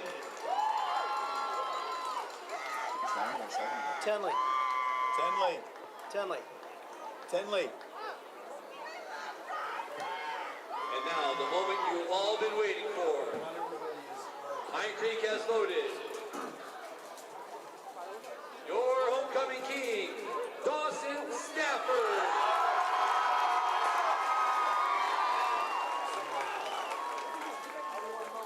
And your homecoming queen, Emily Baldridge.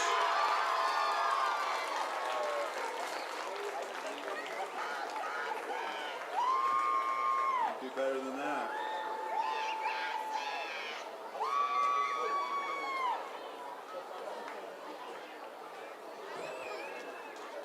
Congratulations, this year's homecoming court, freshmen, sophomore, juniors, and seniors.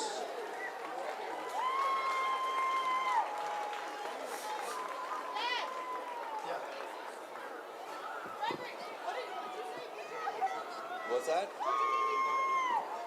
And since it is homecoming weekend, we want to give a shout out to many alumni who have joined us tonight, especially the classes of 2003 and 2013. Joey Hansen at Group Mortgage is your local lender with genuine service at competitive interest rates. Visit joeyhansen.com to contact her, and go Eagles.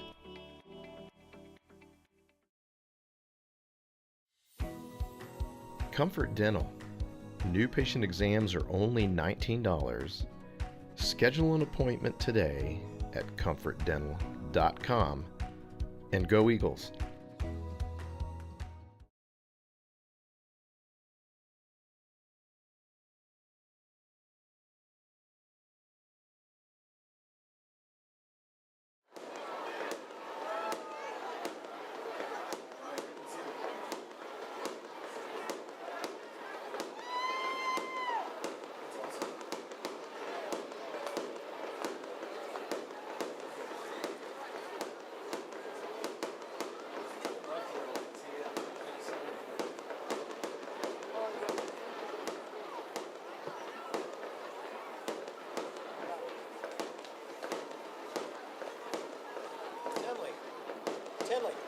Tenley.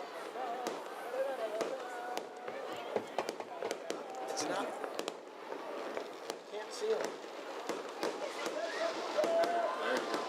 There you go. There we go.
For this. Probably Don Chapman.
Get what you get, the Washington Monument.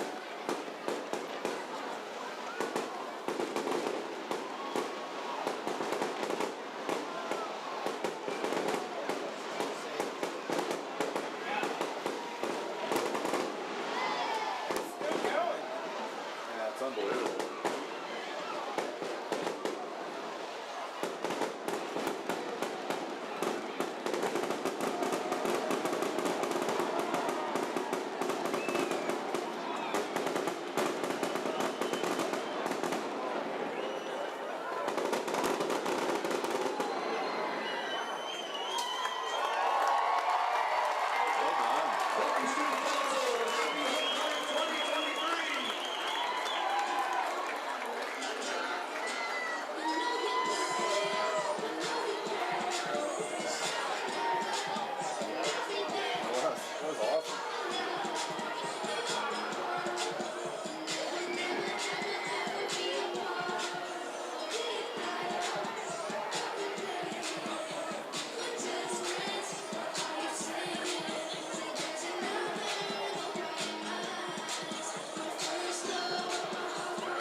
And we're going to be back. We'll have a few more of our commercials here.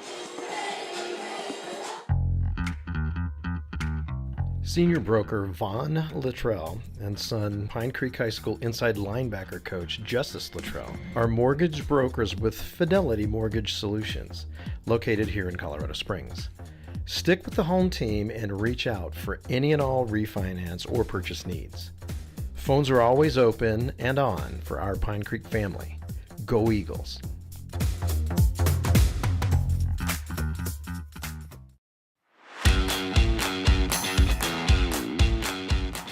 SISM Physical Therapy is Pine Creek's athletics physical therapy partner. Located conveniently across the street from Pine Creek High School, SISM PT is dedicated to our community, our athletes, and our families.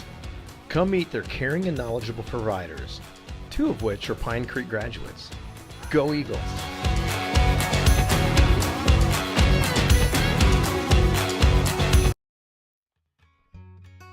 In memory of Carson Kaplan's grandpa, Bert Ewer, the #1 Pine Creek football fan in Indiana.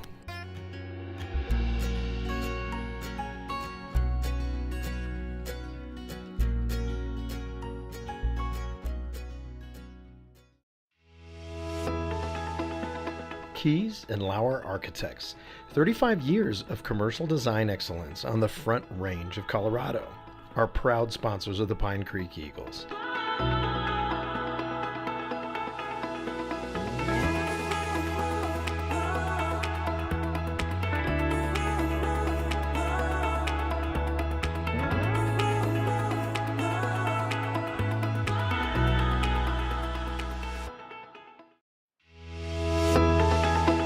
We would also like to thank our other sponsors for this evening: Mark Jones Homes, Kinterra Team, Heron Electric, and Melissa Nowlin with Caldwell Banker.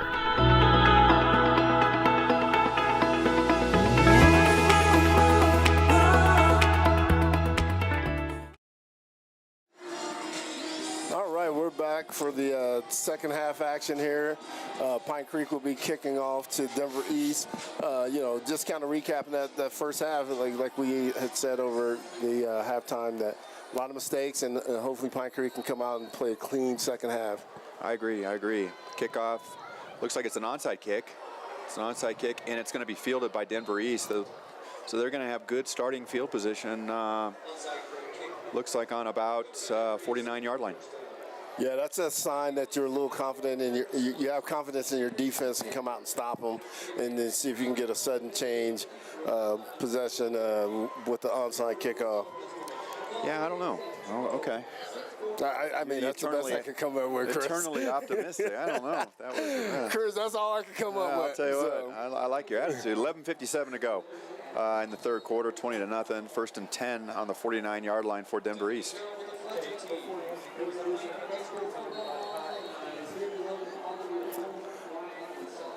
We're over here, Chris, behind you. Where we at? This is where the magic happens. Yeah, we're just we're appreciative to Angie, and we're about ready to get back into the action, but we wanted to at least tell her thank you. And Pine Creek comes out, 2 high defense. Looks like it's inside handoff. It's not going many yards, but looks like it's a gain of about 2 yards. They stay on the near hash. Yeah, they got some D1 looking players on their team. So does Pine Creek. So we got a soon-to-be Pine Creek parent here. It's kind of hanging out with us in the booth. The guy Tell you what, that I've number known for a long time, Aaron McKinney.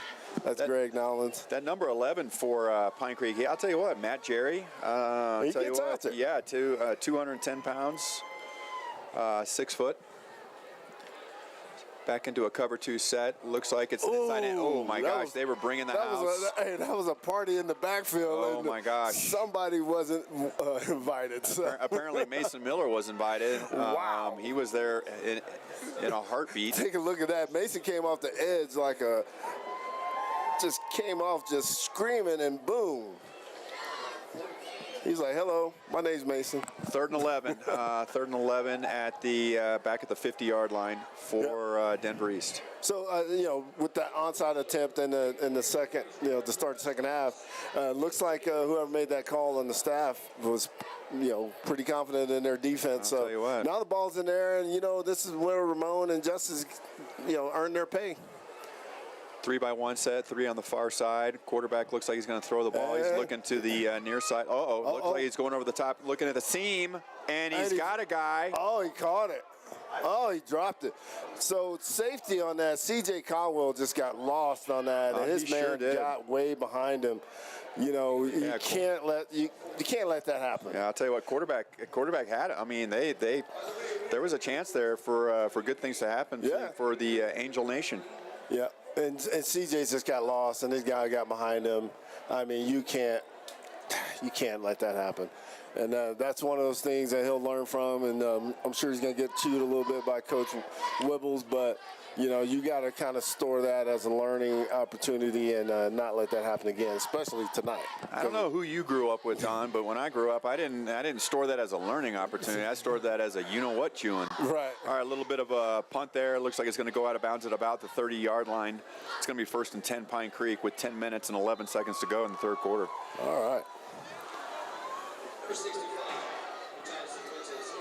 All right, let's see if the offense can kind of pick up where they left off and maybe kind of, put their mark on this game and get out of here with the victory. But it's all going to come down to this half of football. Pine Creek, like we said earlier, Chris, that a lot of mistakes, left a lot of mistakes on the field, could have been up by a lot more points. So that's absolutely right. Got a man in motion from the quarterback's left to right. Down. Inside handoff, looks like it's to Jonathan Core, and that's going to be a loss of about 2 yards. Yep. You know what I'm interested in, Don, as I look at the rest of the season for Pine Creek, they're coming up on this 3 after obviously after Denver East, and then they got Mullen. Mullen's in a little bit of a tough year. Yeah. But then you got a Fountain Fort Carson, Regis, and Legend. I'll tell you what, that's a gauntlet right there. That's a gauntlet. You get through that you get out of that unscathed. You might be heading towards some. But I mean, we got to make sure that we're prepared for that, and we're learning because at the same time you're trying to prepare. You're trying to get better at the things that you're good at. You got your fastballs, you got your game-winning pitches, but you're going to throw some curveballs in there because you got to keep people guessing a little bit. Yep. Man in motion from the quarterback's left to right.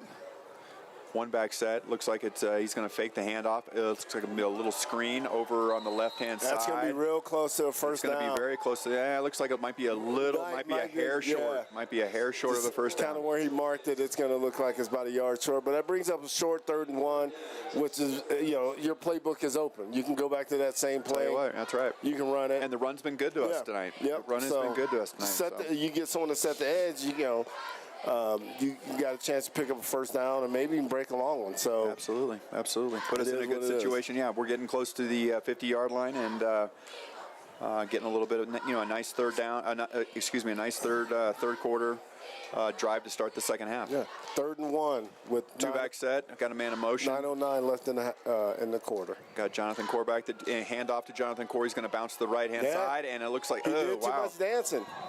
You got to just plant your foot and get upfield. Yeah. I'll be honest with you. I think he got it. I think they're going to give it to him on the forward progress. Yeah, looking at the ref, he's coming across right at about the first down marker. Denver East, they swarmed on that. And they gave it a good try to get that stop on 3rd down and force Pine Creek to punt it. But looks like Pine Creek's going to have a first down. Yeah, we're just sneaking under 9 minutes to go in the third quarter. 1st and 10, Pine Creek. Ball's on 39-yard line, Pine Creek 30-yard line. So try to get the fans what they want, Chris. Give them more updates on the down the distance. So I'll tell you what. Here we go. Pine Creek. Whoa. We had some miscommunication. Cam Cooper. Yeah, that must have been some miscommunication because he threw it right into the breadbasket of the defensive back for Denver East. Let's look at the replay on this. Yeah. Yeah. Elijah went in and Cam went out, so somebody was not on the same page. We're on the same page. That could have been catastrophic because there was no one between that defender and the touchdown for them. So Pine Creek the only person there might have been Cam Cooper. We would have had to sort of separate himself. High snap, hand off to Jonathan Corey. He's down. He's number one. He's is just flying around out there. He sure is. That dude gets after it. I mean, I'm impressed with that guy from Denver East, number one, Landon Holloway. He's a player. Yeah, I'll tell you what. He's definitely somebody based on the statistics. He's someone he gets your attention, makes you do a double take, and at the same time, he plays offense and defense. So he's not one of these players that only plays defense. Yeah, they got him listed at 5'10", 215. That's right. That translates to strong safety in college. So that dude's playing. Right. Oh, he's just. Cam Cooper gets the snap. Looks like a little bit of a high snap. And he fakes gets the to the first left, down. and I'll tell you what, he does some very, very shifty footwork there, and did a nice job getting a first down. Yeah, Cam made something out of nothing on that. Sure that's did. like looking in the covers. All you got is some spaghetti sauce, and you got to figure out something. And Cam made it happen, man. I agree. That's one of those that I don't think he'll probably be able. He won't talk about to the grandchildren, but it's worthy of a first down. And we got a penalty from Denver East. It looks like it's going to be a sideline penalty. Coach is kind of chirping over there, but again, there was nothing there, and Cam just kind of. Voila, let me get this first down. Yeah, he did a nice job there. Because you got to, the recovery that you have to have from, because when plays break down like that, Don, you got to have that out of your quarterback, especially a quarterback like Cam, who's been essentially he's been a 2.5-year starter. Right. He's not a junior. He started all last year, played as a freshman. Yes. Played the most important games of the season as a freshman. He did. Going into the state semifinal game. Exactly so right. He's definitely got a lot of experience under his belt for a junior, but so that's making him a lot more savvy at that quarterback position. Cam's under center on this particular one. Hands off to looks like Mason Miller. And Mason Miller dropped the ball. You got to protect the ball. And that's a picked up by number 11 from Denver East. And Denver East, the Angels are now. Tell you what, they made a deposit there. Yeah, I mean Cam. I think that's Cam on the tackle. Looks like he's down, but. It's been a kind of a thing with Mason over the years is protecting the ball, and it's still something. I know he runs hard, but at the same time, ball security is the number one thing when you're carrying it.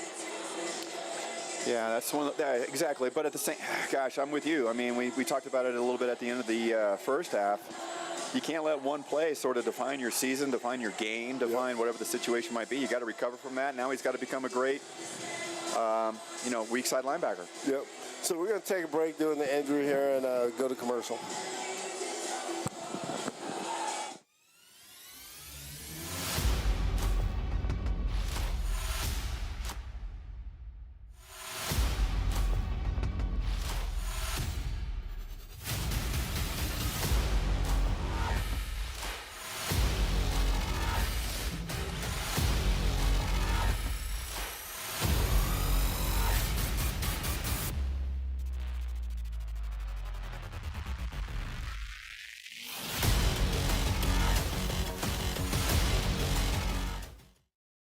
At Energy Advantage Roofing and Solar, we're more than just a roofing and solar company. We're a proud supporter of our community. We're thrilled to be partnering with Pine Creek High School right here in the heart of Colorado Springs. Right now, we're offering free solar consultations and free roof inspections. We're committed to delivering top-notch services to elevate your home and contribute to a sustainable future. Join us in supporting Pine Creek High School. Let's make a brighter future together.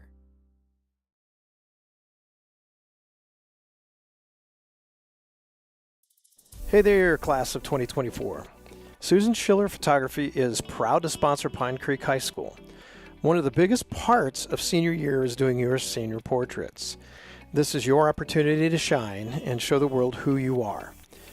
We pour our hearts into your experience and make sure that it's the best out there. Your session will be authentic, creative, and timeless. We specialize in senior portraits, and we can't wait to help you make some amazing memories.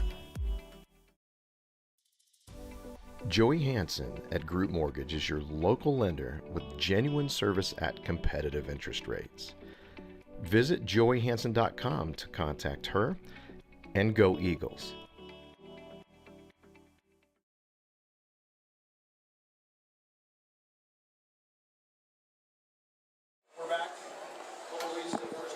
All right, we're back from the commercial break. Looks like Pine Creek quarterback Cam Cooper took a blow coming in on that tackle, so hopefully the young man's okay and he's ready to go here, but he's getting looked after. I think he may tweak something pretty bad because they got a lot of people around. Yeah, I got a feeling the number 2's coming in. Looked like legal motion there for by Denver East. Yep. March it back about 5 yards. Got 7 minutes and 9 seconds to go in the third quarter. 1st and 10, Denver East. All right, so now it's time for 31. defense to do their job. You know, you're driving the ball and you're doing well, and then this turnover. I mean, Coach Miller's going to address the amount of turnovers tonight. It's just, it's not what Coach Miller wants. I can tell you that. No. He likes that efficient. Let's keep the possessions. A quick little tunnel screen to the left-hand side by Denver East. It's going to be a gain of about 8 yards. 8 yards. Puts them in a much better situation for third down. It's going to be a very manageable, like 3rd and maybe 3 or 4. That was a good little play for them. Yeah. You know, get it to the outside, sort of get away from. A nice block out there too. Get away from the activity and sort of not put it all on their offensive line. There you go. They're going to go back to it. They had some success. Got a little bit of a balanced set. Denver East is going to be, looks like a little play action. Oh, wow. Nice play Mason. by Justice Nicholson. It's going to bring up a 4th. Yeah, Justice and Mason out there on the weak side did a nice job. Let's take a look at that on replay. Justice came in like just flying off that corner position and made a play, jarred the ball loose.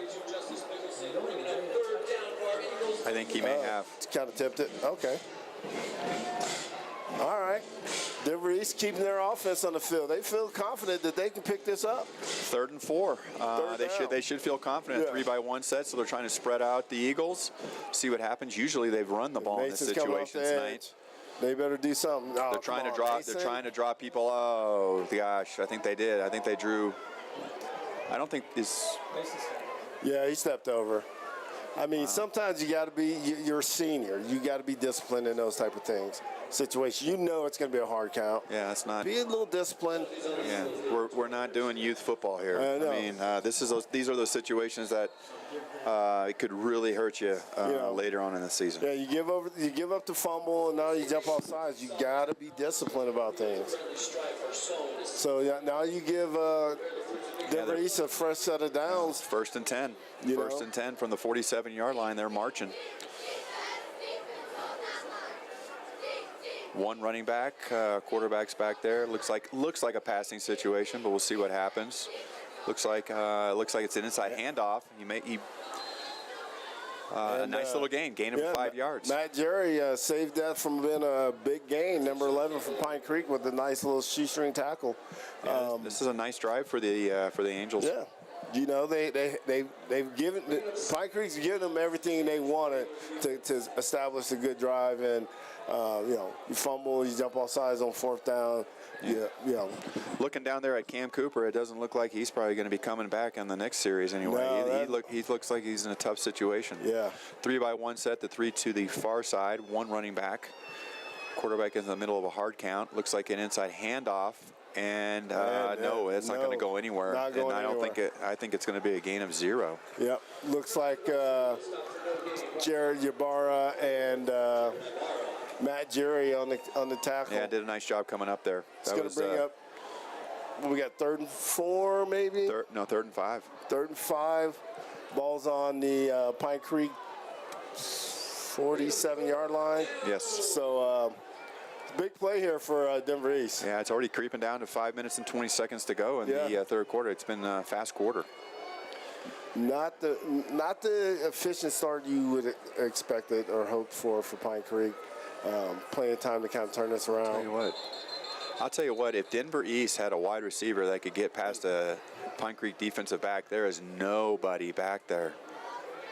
but I guess they don't have a wide receiver that can get They past. ain't got that dude, They don't. Chris. I'll tell you what, Mr. Pacheco. I'll tell you what, he is one-on-one over there, man. I'll tell you, he's got no help. He don't care. He's like, got no help. I got this. This is Oh, what I guess so. This is what I do. I lock down. I'll on the tell side you of what, the Mr. field, so. Pacheco. I mean, he is all alone. He's got his Titanic situation. He's Yeah. got a life raft, and he's out there all by himself. I mean, to be in high school and have a guy that you can just put out Oh, on the my island and gosh. say, hey, make sure nobody It's like gets the over Henderson brothers. I'll tell you what, man, that's the legacy. All right, they're lining it up. A little bit more of a balance set, little play action situation, little inside screen. Oh, that was a holding on it's- that. Oh, they didn't call that. And he's still moving. Yeah, That's a nice play call by that was a very good play call by to the Landon Holloway. Did a nice job there. Made the reception, made the gain, and they are moving the chains. I don't know if we have that on replay or not, but that was a great play. Okay, no problem. All right. So Denver East has kind of found something that they have a sure little have. success with. So 3-by-1 to the near side. Quarterback is now looking over to the sideline. He's got one running back to his left-hand side. yeah, but Looks like they're going to throw the ball, but we'll see what happens it's here. going to be a little bubble, I think, to number 2. Inside handoff. And a Nothing gain of there. 0. Isaac Landry, Matt Jerry, and And I'll tell you what, if they Jenkins Kendrada. could get some yardage on that play, I'll tell you what, that would be sort of a formidable attack. yeah, it could open up some of the passes they're trying to get because Maybe if they could do a little pull and run a little counter action there or something, or Yeah. just something. I mean those linemen are so big. I think Yeah. pulling is going to be hard. If you can get those, if you got to tell do you that, 320 pounds like number 77 that can pull, boy, you got something Well, yeah, special. I mean, back in the day, 320. That didn't exist. A 2-by-2 set for Denver East. Quarterback's going to throw the ball to the right-hand side. He throws the ball. It's a quick completion for about 3 yards. Yep. He got it out quickly. Yeah, he got out quick, and then He doesn't have much time. he doesn't, and then, that's why he's getting it out quick. But if you could get that and set that up by just throwing quick, and then boom, trying to double move them, you might be onto something. But I think he's throwing it quick out of necessity right Oh, now. no, I agree. Throwing it to that number 14, Hanky Salvage. Now they're 3-by-1, 3 to the far side, 1 running back to the right-hand side. Looks like they're dialing some things in, talking a little bit. Inside And handoff there's the fake, bubble. and there's the bubble coming Boom. back. Ooh, nice job. That was a nice job by the Pine Creek cornerback there. Yeah, he came Justice down Nicholson hard. saw that, That's good came down coaching hard. right there. That's great Yep. coaching right there. That's reading it and All right, figuring let's it look out. at that on the replay because Justice kind of came off his man there in a coverage where he's playing that area. Yeah, that was a nice job. I said it's 4th down. Cam's up and moving, We got so 4th down and 4 yards to go. They are on. Denver East is on the Pine Creek 28-yard line. We are in the third quarter with 5 minutes and 2 seconds to go. yeah, this is a big play for Denver East. If you can pick this up and keep this drive alive, you might be onto something. Yeah, And on the flip side, that's a big play for Pine Creek's defense if they can get this stop, change the momentum, and then see what Coach Baker's going to come up with Cam being out, likely. A little bit more of a balanced 2 running back set for Denver East. Thinking I don't know, 4th and 4. Who knows what they might do. I don't know. Was that a delay game? Not quite sure what they called, but it was from the back judge, which is typically delay game. Yeah, they've taken Cam's shoulder pads. They sure have. Yeah, he's got his shoulder pads off. But I don't see any other quarterback warming up. They're kind of rubbing the knee. I'll tell you what I think right now, and you tell me, Don. I think Pine Creek has more coaches than Denver East has football players. You might be right. We run deep in the coaching staff. Holy at Pine Creek. moly. Hey, I think in the whole I'm looking program- across the field right now, and there might be, 12. There might be, I don't know, maybe. That's 5 D-line coaches. There's one for every. Is that what it is? 2 for every guy. it seems 3-by-1 like. set for Denver East to the near They're gonna go side. for this. 1 running back on the far side. Looks like the quarterback is back to pass. He's going to throw. Oh, and he stopped him. That could have been. I'll tell you what, that could have been a nice interception for us. That could have been to the house. Yeah, that was Caleb Petrie. That was Caleb Petrie that came in up there, and I'll tell you what, he was looking at the ground for 2 seconds even after that play before it happened. Look at the replay on that. Caleb's, if he would just focused on getting it to the ball. That was almost ended up being a first down for Denver East. Yeah, you got to keep playing to the whistle on this. Yeah, my hat's off to the Denver East kiddo for keeping his eye on the ball and making a play. Looks like Cannon Buzz is going to take over at quarterback. He sure is. And looks like we're going to be running the ball. Yep. There's a couple of guys that play quarterback for me as freshmen that are out there, that can throw the ball if need be. So Cam is not looking like he's in a good way right now. So hopefully it's nothing too major. He's walking on things, so that's a good sign. They're walking him off the field right now. They're walking him to the locker room. I wish him the absolute best. Wish him some recovery. But I agree with you. It looks like he just took a hit. Looks like he's not limping. It looks like he just took a tough shot to the chest. Yeah, and which I don't know what kind of leg injury you can get from that. I don't think it's a leg injury. I think he's not limping. It might be a rib or something. Yeah, it might be. I agree. We'll get the full report on that. Here comes Pine Creek. Quick snap. Quarterback's running to the right-hand side. Number 4, Cannon Budge. He made a man miss. And we got a penalty flag. You already know what that is in that area. That's a holding. Yeah, isn't that crazy? Tell you what, I was impressed with the run from Mr. Budge. Yeah. I'll tell you what, it made it very difficult for Denver East to bring him down. Yeah, we got 54 seconds left in the third quarter. Pine Creek hasn't managed to score any points. They haven't. This half, so a little concerning from that perspective, but well, at the same time, you got Cam Cooper who just went to the locker room. Yeah. So, gosh, we've been in some situations that. We've had some opportunities to have some interceptions. We've got some opportunities to not fumble the ball. Right. It's like you say. It's every play is either an opportunity or it might be your demise. Right. It's been in some ways it's been a little bit of a tough night. It's been a learning night. Hopefully, hopefully we'll figure it out and get a little bit better.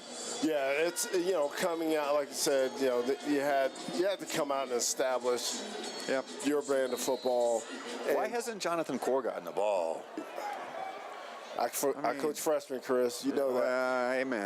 Amen. Cannon Budge again gets the snap and runs straight to the to the far sideline, and looks like he's got a small gain. Yeah, with Cam going down and probably not likely coming back this game, it's kind of an eerie quietness in the crowd right now. You're exactly right. So there is. Everybody's kind of wondering, hey, what's going on? And at the end of the day, it's the next man up, right? So we got to figure out who that is. Right now. Well, think about Cam is the situation, like you said, like you mentioned a little bit ago, when he was a freshman. All of a sudden he became the starter in the state semifinal game because of an injury to a quarterback. It's next man up. Yeah.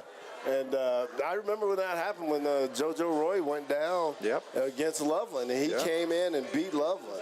With the last few minutes of the game, with a couple big plays. I remember old JoJo. I remember coaching him when he was a freshman. I remember playing 7-on-7. I remember when he got the job because there was a couple of interceptions thrown. It was at that Denver Broncos 7-on-7. Yeah. And that was from then on. It was JoJo's show. Yeah. So. Now we get into the second half. I think we got some shout-outs coming in. Let me see what I got here. Shout-out to Cannon Budge, go Eagles, the Budge family cheering from Ogden, Utah. Let's see what we got here. We're watching from, I think we got that. Got that one. We got a shout-out to Fallon, senior football manager. Let's see. I got a yo. I don't know what that means, but whatever. So, it's your people, man. All right, so we're good on the shout-outs. We caught up as much as we can right now.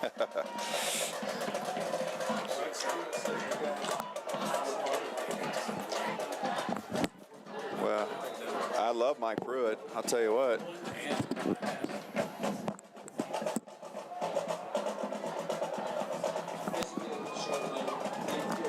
All right, so How do you get the Air Force score?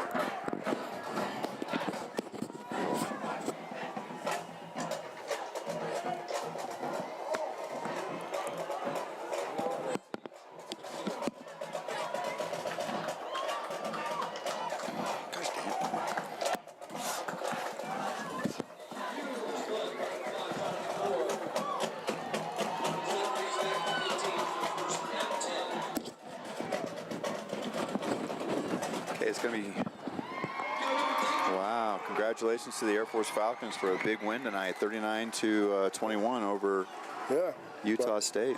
minute left in the game. Oh, a minute left in the game. That was a loss the Falcons had last year. So it looks like Pine Creek punted the ball, and Denver East is going to take over on the right at the 15-yard line. line. 11 minutes to 22 seconds to go in the fourth quarter now. First and 10, Denver East on the 15-yard line. So they're going to come back out, and we'll see if they have anything else. I mean, they just haven't had a whole lot of variety tonight, Don. I mean, it's been pretty much the same. I get it that sometimes it's hard to sort of have a lot of variety there, but at the same time, this is a team that's got 3 wins. Yeah, so clearly they've been in situations where they've been able to dominate.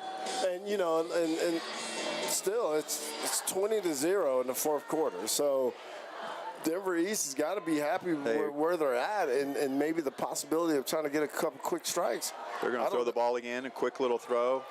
And Justice Nicholson. Justice with that, I'll tell you what, he did a nice job there. Came up, no gain. Pass of about maybe 3 yards. Yeah, here's the replay on it. Justice kind of backing out. I'm not quite sure why we're playing so deep right now, but, maybe that's a part of the scheme.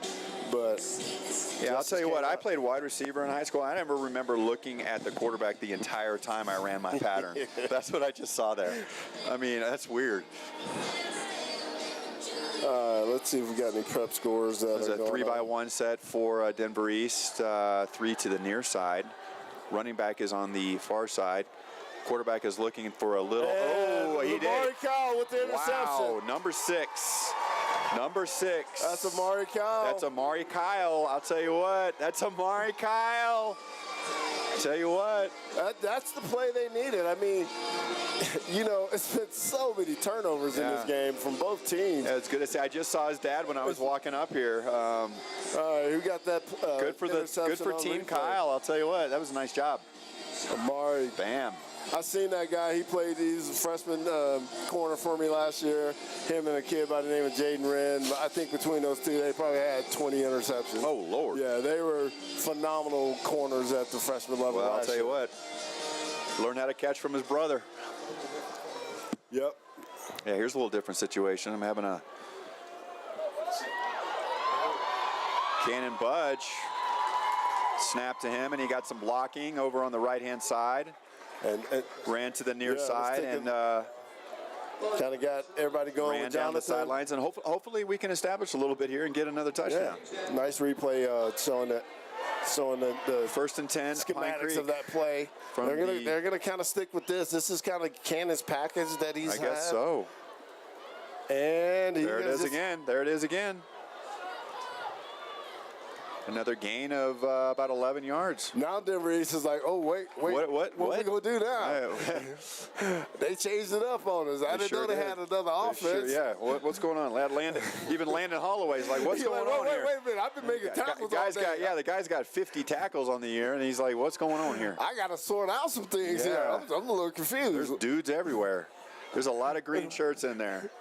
A lot of green. First and 9 on the 9-yard line. I got to be on my P's and Q's on this right now. I'll tell you what, this is a little different formation. I like this.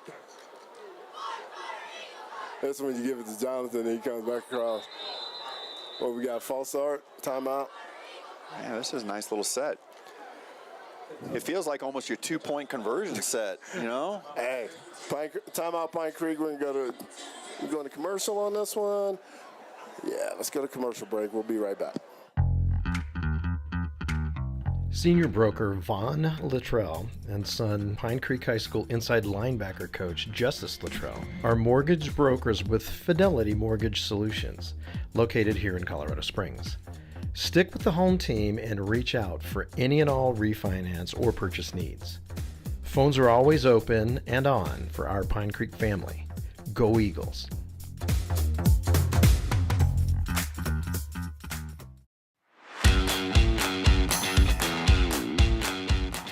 SISM Physical Therapy is Pine Creek's athletics physical therapy partner.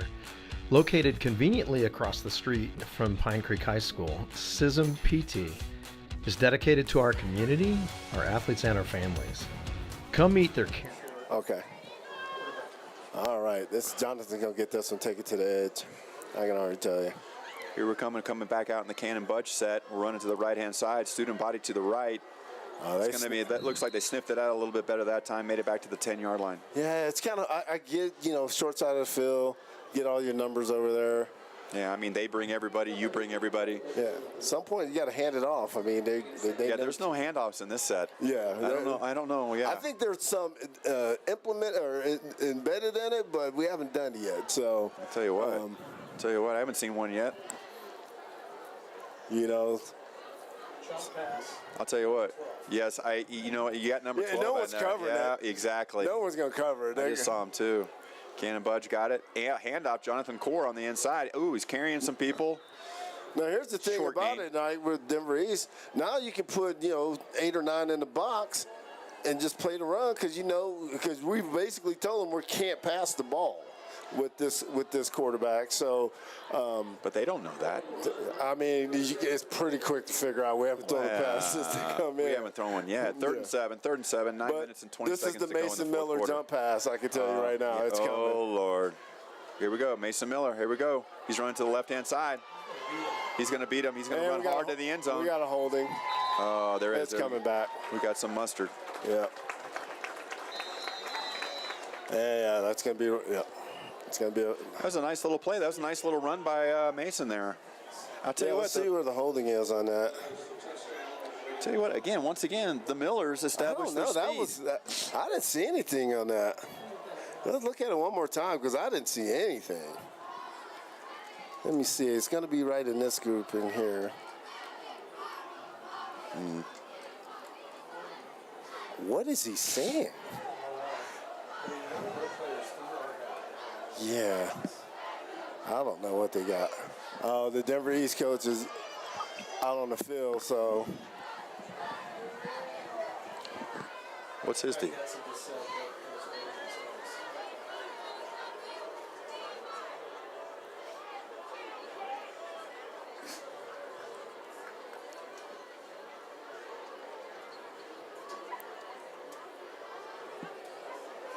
Mason can do that little jump pass, but it's kind of tough now. We're holding is the call against Pine Creek. Let's see what else. He's going to to bring it back. And he's coming with something else. Ooh, all setting. Get to play that over. Oh, look at that. Ooh. But they're moving back. Now they're moving the other way. I tell you, boy. Now they're coming the other way. Who's on third, Chris? Come on, tell me, man. I'll tell you what. This is like watching. We can't get one penalty at a time. It's like we sell penalties in bunches over here on this crew. Yeah, if we're gonna have a penalty, might as well have a penalty against everybody. Everybody get a penalty. Everybody has a penalty. This is the Oprah Winfrey show. Come on, bro. Good. It's so now when we got 3rd and 7 again, offsetting, Mason, here we go, run it, nothing there. Yeah, that's not, I don't think that's Mason running the ball, is it? Yeah, that's Mason. Is that Mason? So I guess you set up for a field goal attempt? Yeah, let's do a field goal. Let's, Mr. Core, here he comes. Yeah. Just under 9 minutes to go, fourth quarter. 3rd and 8 for the Eagles. I mean, I think we're a little more effective with the Cannon Budge offense on that. I think we had a chance. There's a lot of misdirection in that we could have kind of stuck with. But that's why it's important to have a great number 2. But we scored. We scored, but it's penalty, and that's part of the game. And that looks like it's good. Jonathan Core is good with the field goal. All right, that's going to make the score 23-0 with 8 minutes and 24 seconds left in the game.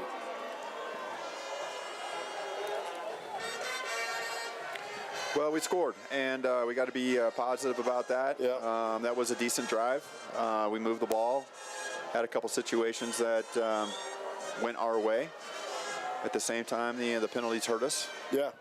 So now you gotta lean on your defense. I mean, like they said, defense is gonna win you championships, and Coach Miller's gonna have to lean on this defense until we find out kind of what's going on with Cam, because offense kind of sputtered with that package for Cannon Buds and Mason Miller. So hopefully they can get a little better at that, and it's going to make things really interesting watching film on Sunday. For the Eagles coaching staff. Film ain't ever fun for players.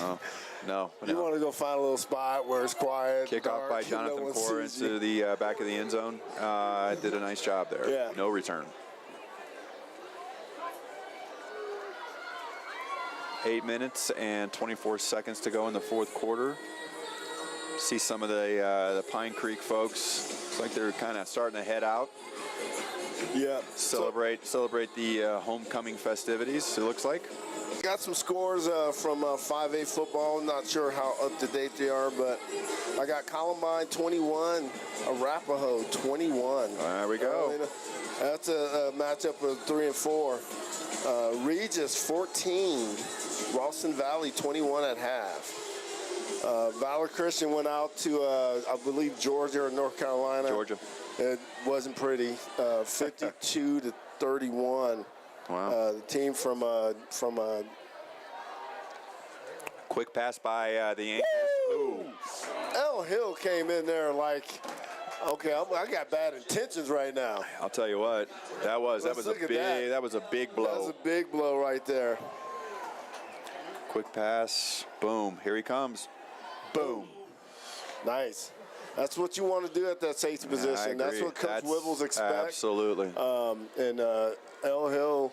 That's what safeties get paid for. Yep, that's right. Coming out in a 2-by-2 set, the Angels keep it a little bit more balanced with one back to the quarterback's left-hand side. 2nd and 7. Looks like another pass. He's going to go straight back. He looks like he's looking deep. The quarterback's looking deep, and great wow! coverage by Ramon. Yeah, Ramon did a nice job there, and I thought Ramon might even come back and be able to get the interception there, because that was not a well-thrown ball. That was not. It was short. No, it was short. And inside is you don't want to miss inside if you're going to throw that pass. That was about the worst way you could throw it. But I'll tell you what, we're in a good situation. 3rd and 7. 3rd and 7. See, Ball's on the 23-yard line. 7.5 minutes to go. And that receiver, from that last play where he took that big hit, tried to set it up on the other side with a little hitch and go. And if that was the action that was happening underneath. So 3-by-1 set for the Angels. Quarterback fakes the handoff. He's going to roll to the right-hand side. He's looking short. Oh, wow. That wasn't going to get a first down either way. No, a 2-yard pass not going to do you any good when you need 8. That was an angry pass. He threw it like that was an angry pass. Fastball down sure the middle was. I'll tell you what, 3 yards away. Yeah, I'll tell you what. That didn't work out for the Angels. Uh-oh. What's going on with Mr. Umpire? He's throwing flags, and he's over there by himself. Yeah, and Todd's chirping at him. Uh-oh. Coach Miller. Coach Miller's got a couple things to say to the umpire. Yeah, you don't want to give him a first down on that.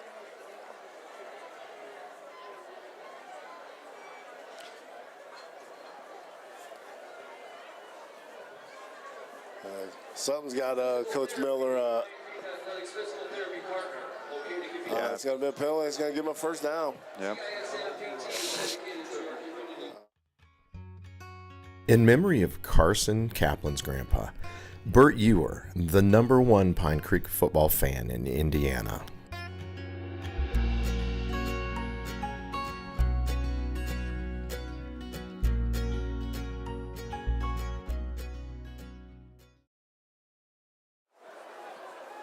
All right, it looks like Denver East is going to pick up a first down on a unsportsmanlike on Pine Creek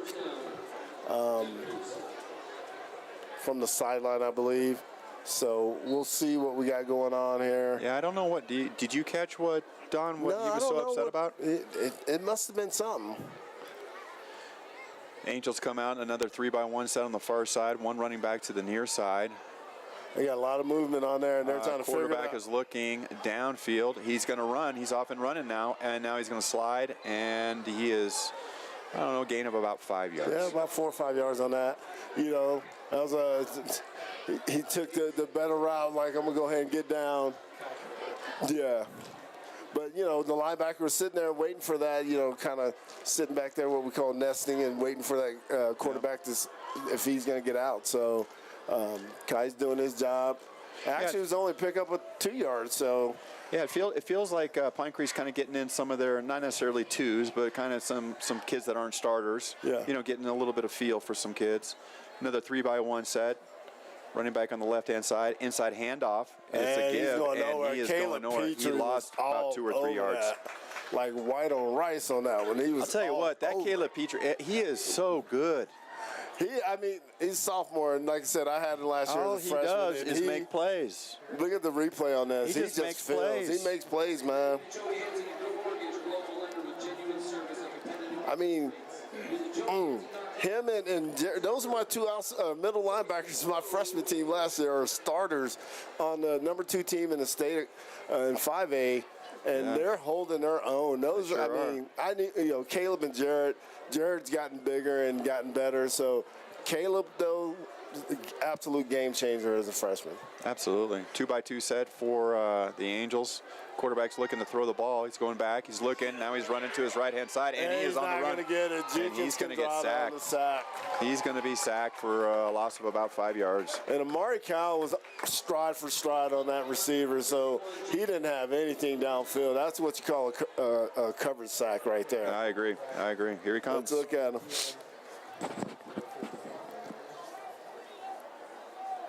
Boom. Nice play on the replay there. So let's see what Coach Miller can come up with offensively. You got to figure something out. You know, your guy's down. Hopefully he's not nothing major. Yeah. Here comes the punt from Denver East. Yep. 5 minutes to go in the fourth quarter. Snap, and the ball is away. It's a decent punt. Don't do it more. Looks like it's going to stop at about the 36-yard line. Hey, you know, typically, you know, with a 23-point lead, you know, 4 minutes left in the game, or almost 5 minutes left. You got to kind of figure out who you're going to be if you're not going to have your quarterback next week. We got to use this time wisely right now. Yeah, you got to find out some things about yourself as a football team and what you can do and what you can't do. So I definitely. I mean, you got Mullen next week, so I get it. But, yeah, I mean, if you're going into Legend or you're going into Regis or something like that, yeah, Right. we're going to need something more than student body right. And Mullen's no slouch. But, no, they're no slouch. I'm not saying that. But at the same time, we got to do. Yeah, we got to figure some things out, huh? Look, here we go. Student There it body is. right. Here we go. Cannon Budge makes the first guy miss. Looks like a gain of about 2 yards. Yep. So, I mean, I'd like to see A handoff? a handoff. Yeah.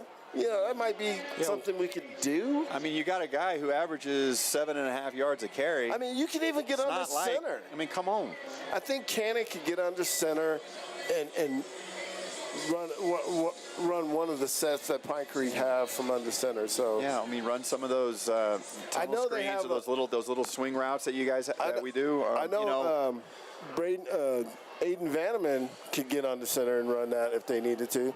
Inside handoff, finally. Here we go. Oh, Jonathan Core gets bottled up pretty good there. Angels did a nice job there. Yeah. Now you put a lot of pressure on your offensive line to get every block every time because you become one-dimensional. So And that's exactly what's happening. That's a great way to describe it, Don, is if I'm Mullen watching this film, I'm saying, hey, let's go 9 in the box. let's go. They got to figure something out. Because they don't throw the ball, and they don't. That's going to be tough for, but if anybody can figure out, it'll be Coach Miller and Coach Wibbles. Yep, they'll figure something out. They sure will. Here it comes. It comes again. Cannon Budge running to the right-hand side. Makes the third guy miss. Makes the fourth guy miss. And he's going to get a first down. So I got some I'll tell you intel. what, nice job. I got some intel on why Coach Miller was so mad. Looks like they were chopping, trying to chop our, cut our linebackers, and Coach Miller saw that. And, you know, that's one thing he's going to do is protect Absolutely, his dudes. absolutely. So, might be one of those penalties as a coach. You'll Good be for like, him. I'll Good go for ahead and Coach take that. Miller. Yeah. No. He's taking care of his kids. Uh-oh. Snap just went over the top of went over Cannon's head. He picked it up, and he's going to be sacked. Uh-oh. I don't know what these two are doing.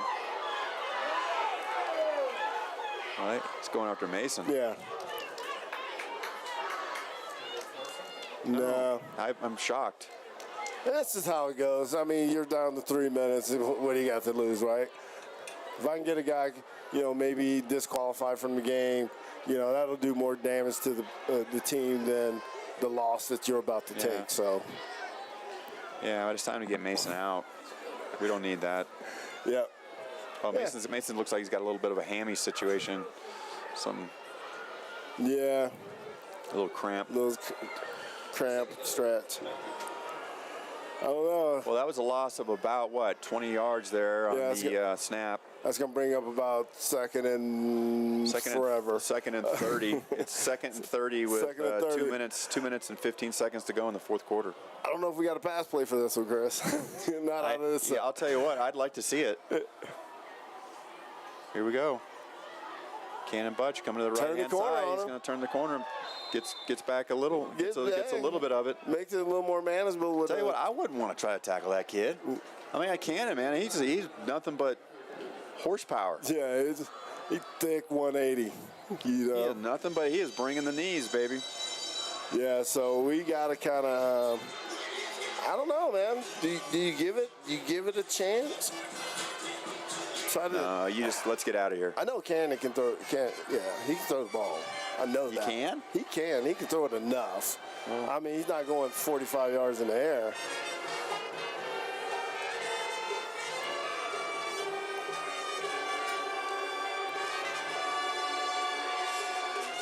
Here goes Jonathan. Handoff to Jonathan Core. Just 9 in the box. I mean, there's nothing that's going to happen. Yeah, he's got it all bottled up. That'd be a short gain, and that's going to leave us with 4th and a long way. Coach Miller's like, let's just get out of this. Go figure out what we need to do. Oh, that was 4th and a long way. So I guess it's going to be first down for the Denver East Eagles. I think they're punting. I think Johnson's dropping back to punt. Oh, never mind. Missed that. Missed that every way you can.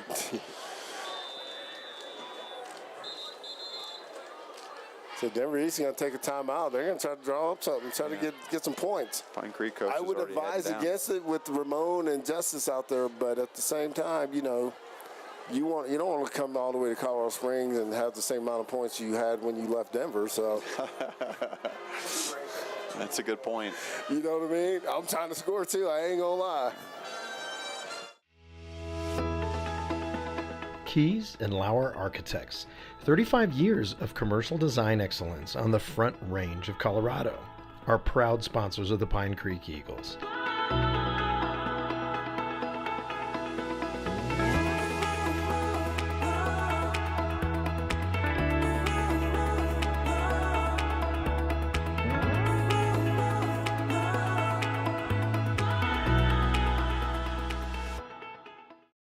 Back from commercial. Jonathan Core is going to drop back for the punt to Denver East. It's a minute 27 left in the game. Pine Creek's up 23-0. Low snap. So, looks like it's a good kick by Mr. Core. Yeah, it is nice kick. And it is going to be down by Pine Creek at about the 5-yard line. Yeah, crazy thing about that, Jonathan went down on his knee to pick the ball up. I watched that same play a couple weeks ago at a Valor, Christian, and Regis game. They called him down. Did they really? Yeah. Oh, are you serious? Yeah, they called the punter down because he went to his knee to pick the ball up on a low snap. But if But if he goes down to his knee, then he should be down. Let me see. He should have been down. Yep. But when you go down the scoop in the same motion, not quite sure, like kind of going down to get it, and then, yeah. But if your knee's down, you're It's down, yeah. You're down. So Pine Creek got away with one on that one. I don't know what league you planned on, but yeah, you're down. It's called the over 50 flag football. Oh, over 50 at the that's local called, church. No, that's called the Achilles tendon league. Yeah, I had to go there. All right, let's see what Denver East's going to do. Denver East looks like they got their version. They got the twos out there, and let's see. They got their quarterbacks under center, inside handoff. He making some, snuck out. He sure did. Made it to about the 12, 13-yard line. Yeah, number 10 is like, I'm getting mine. So, actually, 17-yard line. I'm sorry. He does. They got him listed at 5'10", like 225. Let me see, number 10. Oh, they got him 5'8", 190. That's about the same proportion. So, does Denver East put the ball in the air, Chris? What do you think? Do you just kind of? Well, I've been wrong everything so far, so who knows? They got their starting quarterback back in. So, oh yeah, there you go. So I would think that who knows what might happen. Yep, here we go. We're going to the air. He's throwing it, that's throwing long. it deep. Yep, that's a little bit long. Yeah. We're gonna call. He's gonna ask. He says he's gonna ask for it on that. Come on, man. That ball was nowhere near being catchable, and you were nowhere being touched. Oh Lord. 28 seconds to go. 2nd and 10. All right. So 28 seconds left in the game here. Pine Creek's probably going to just drop their dudes back, and you still got to kind of cover that run because you don't want that guy to break one. But I agree. Yeah, they're kind of in a run set. Got one running back there, 2 by. Probably going to put a man in motion. Nope. Inside handoff. There it is. There's a handoff. Nice tackle by number 15. Yeah, nice job. Malachi Harkley. Did a nice job there. It was a good fundamental tackle.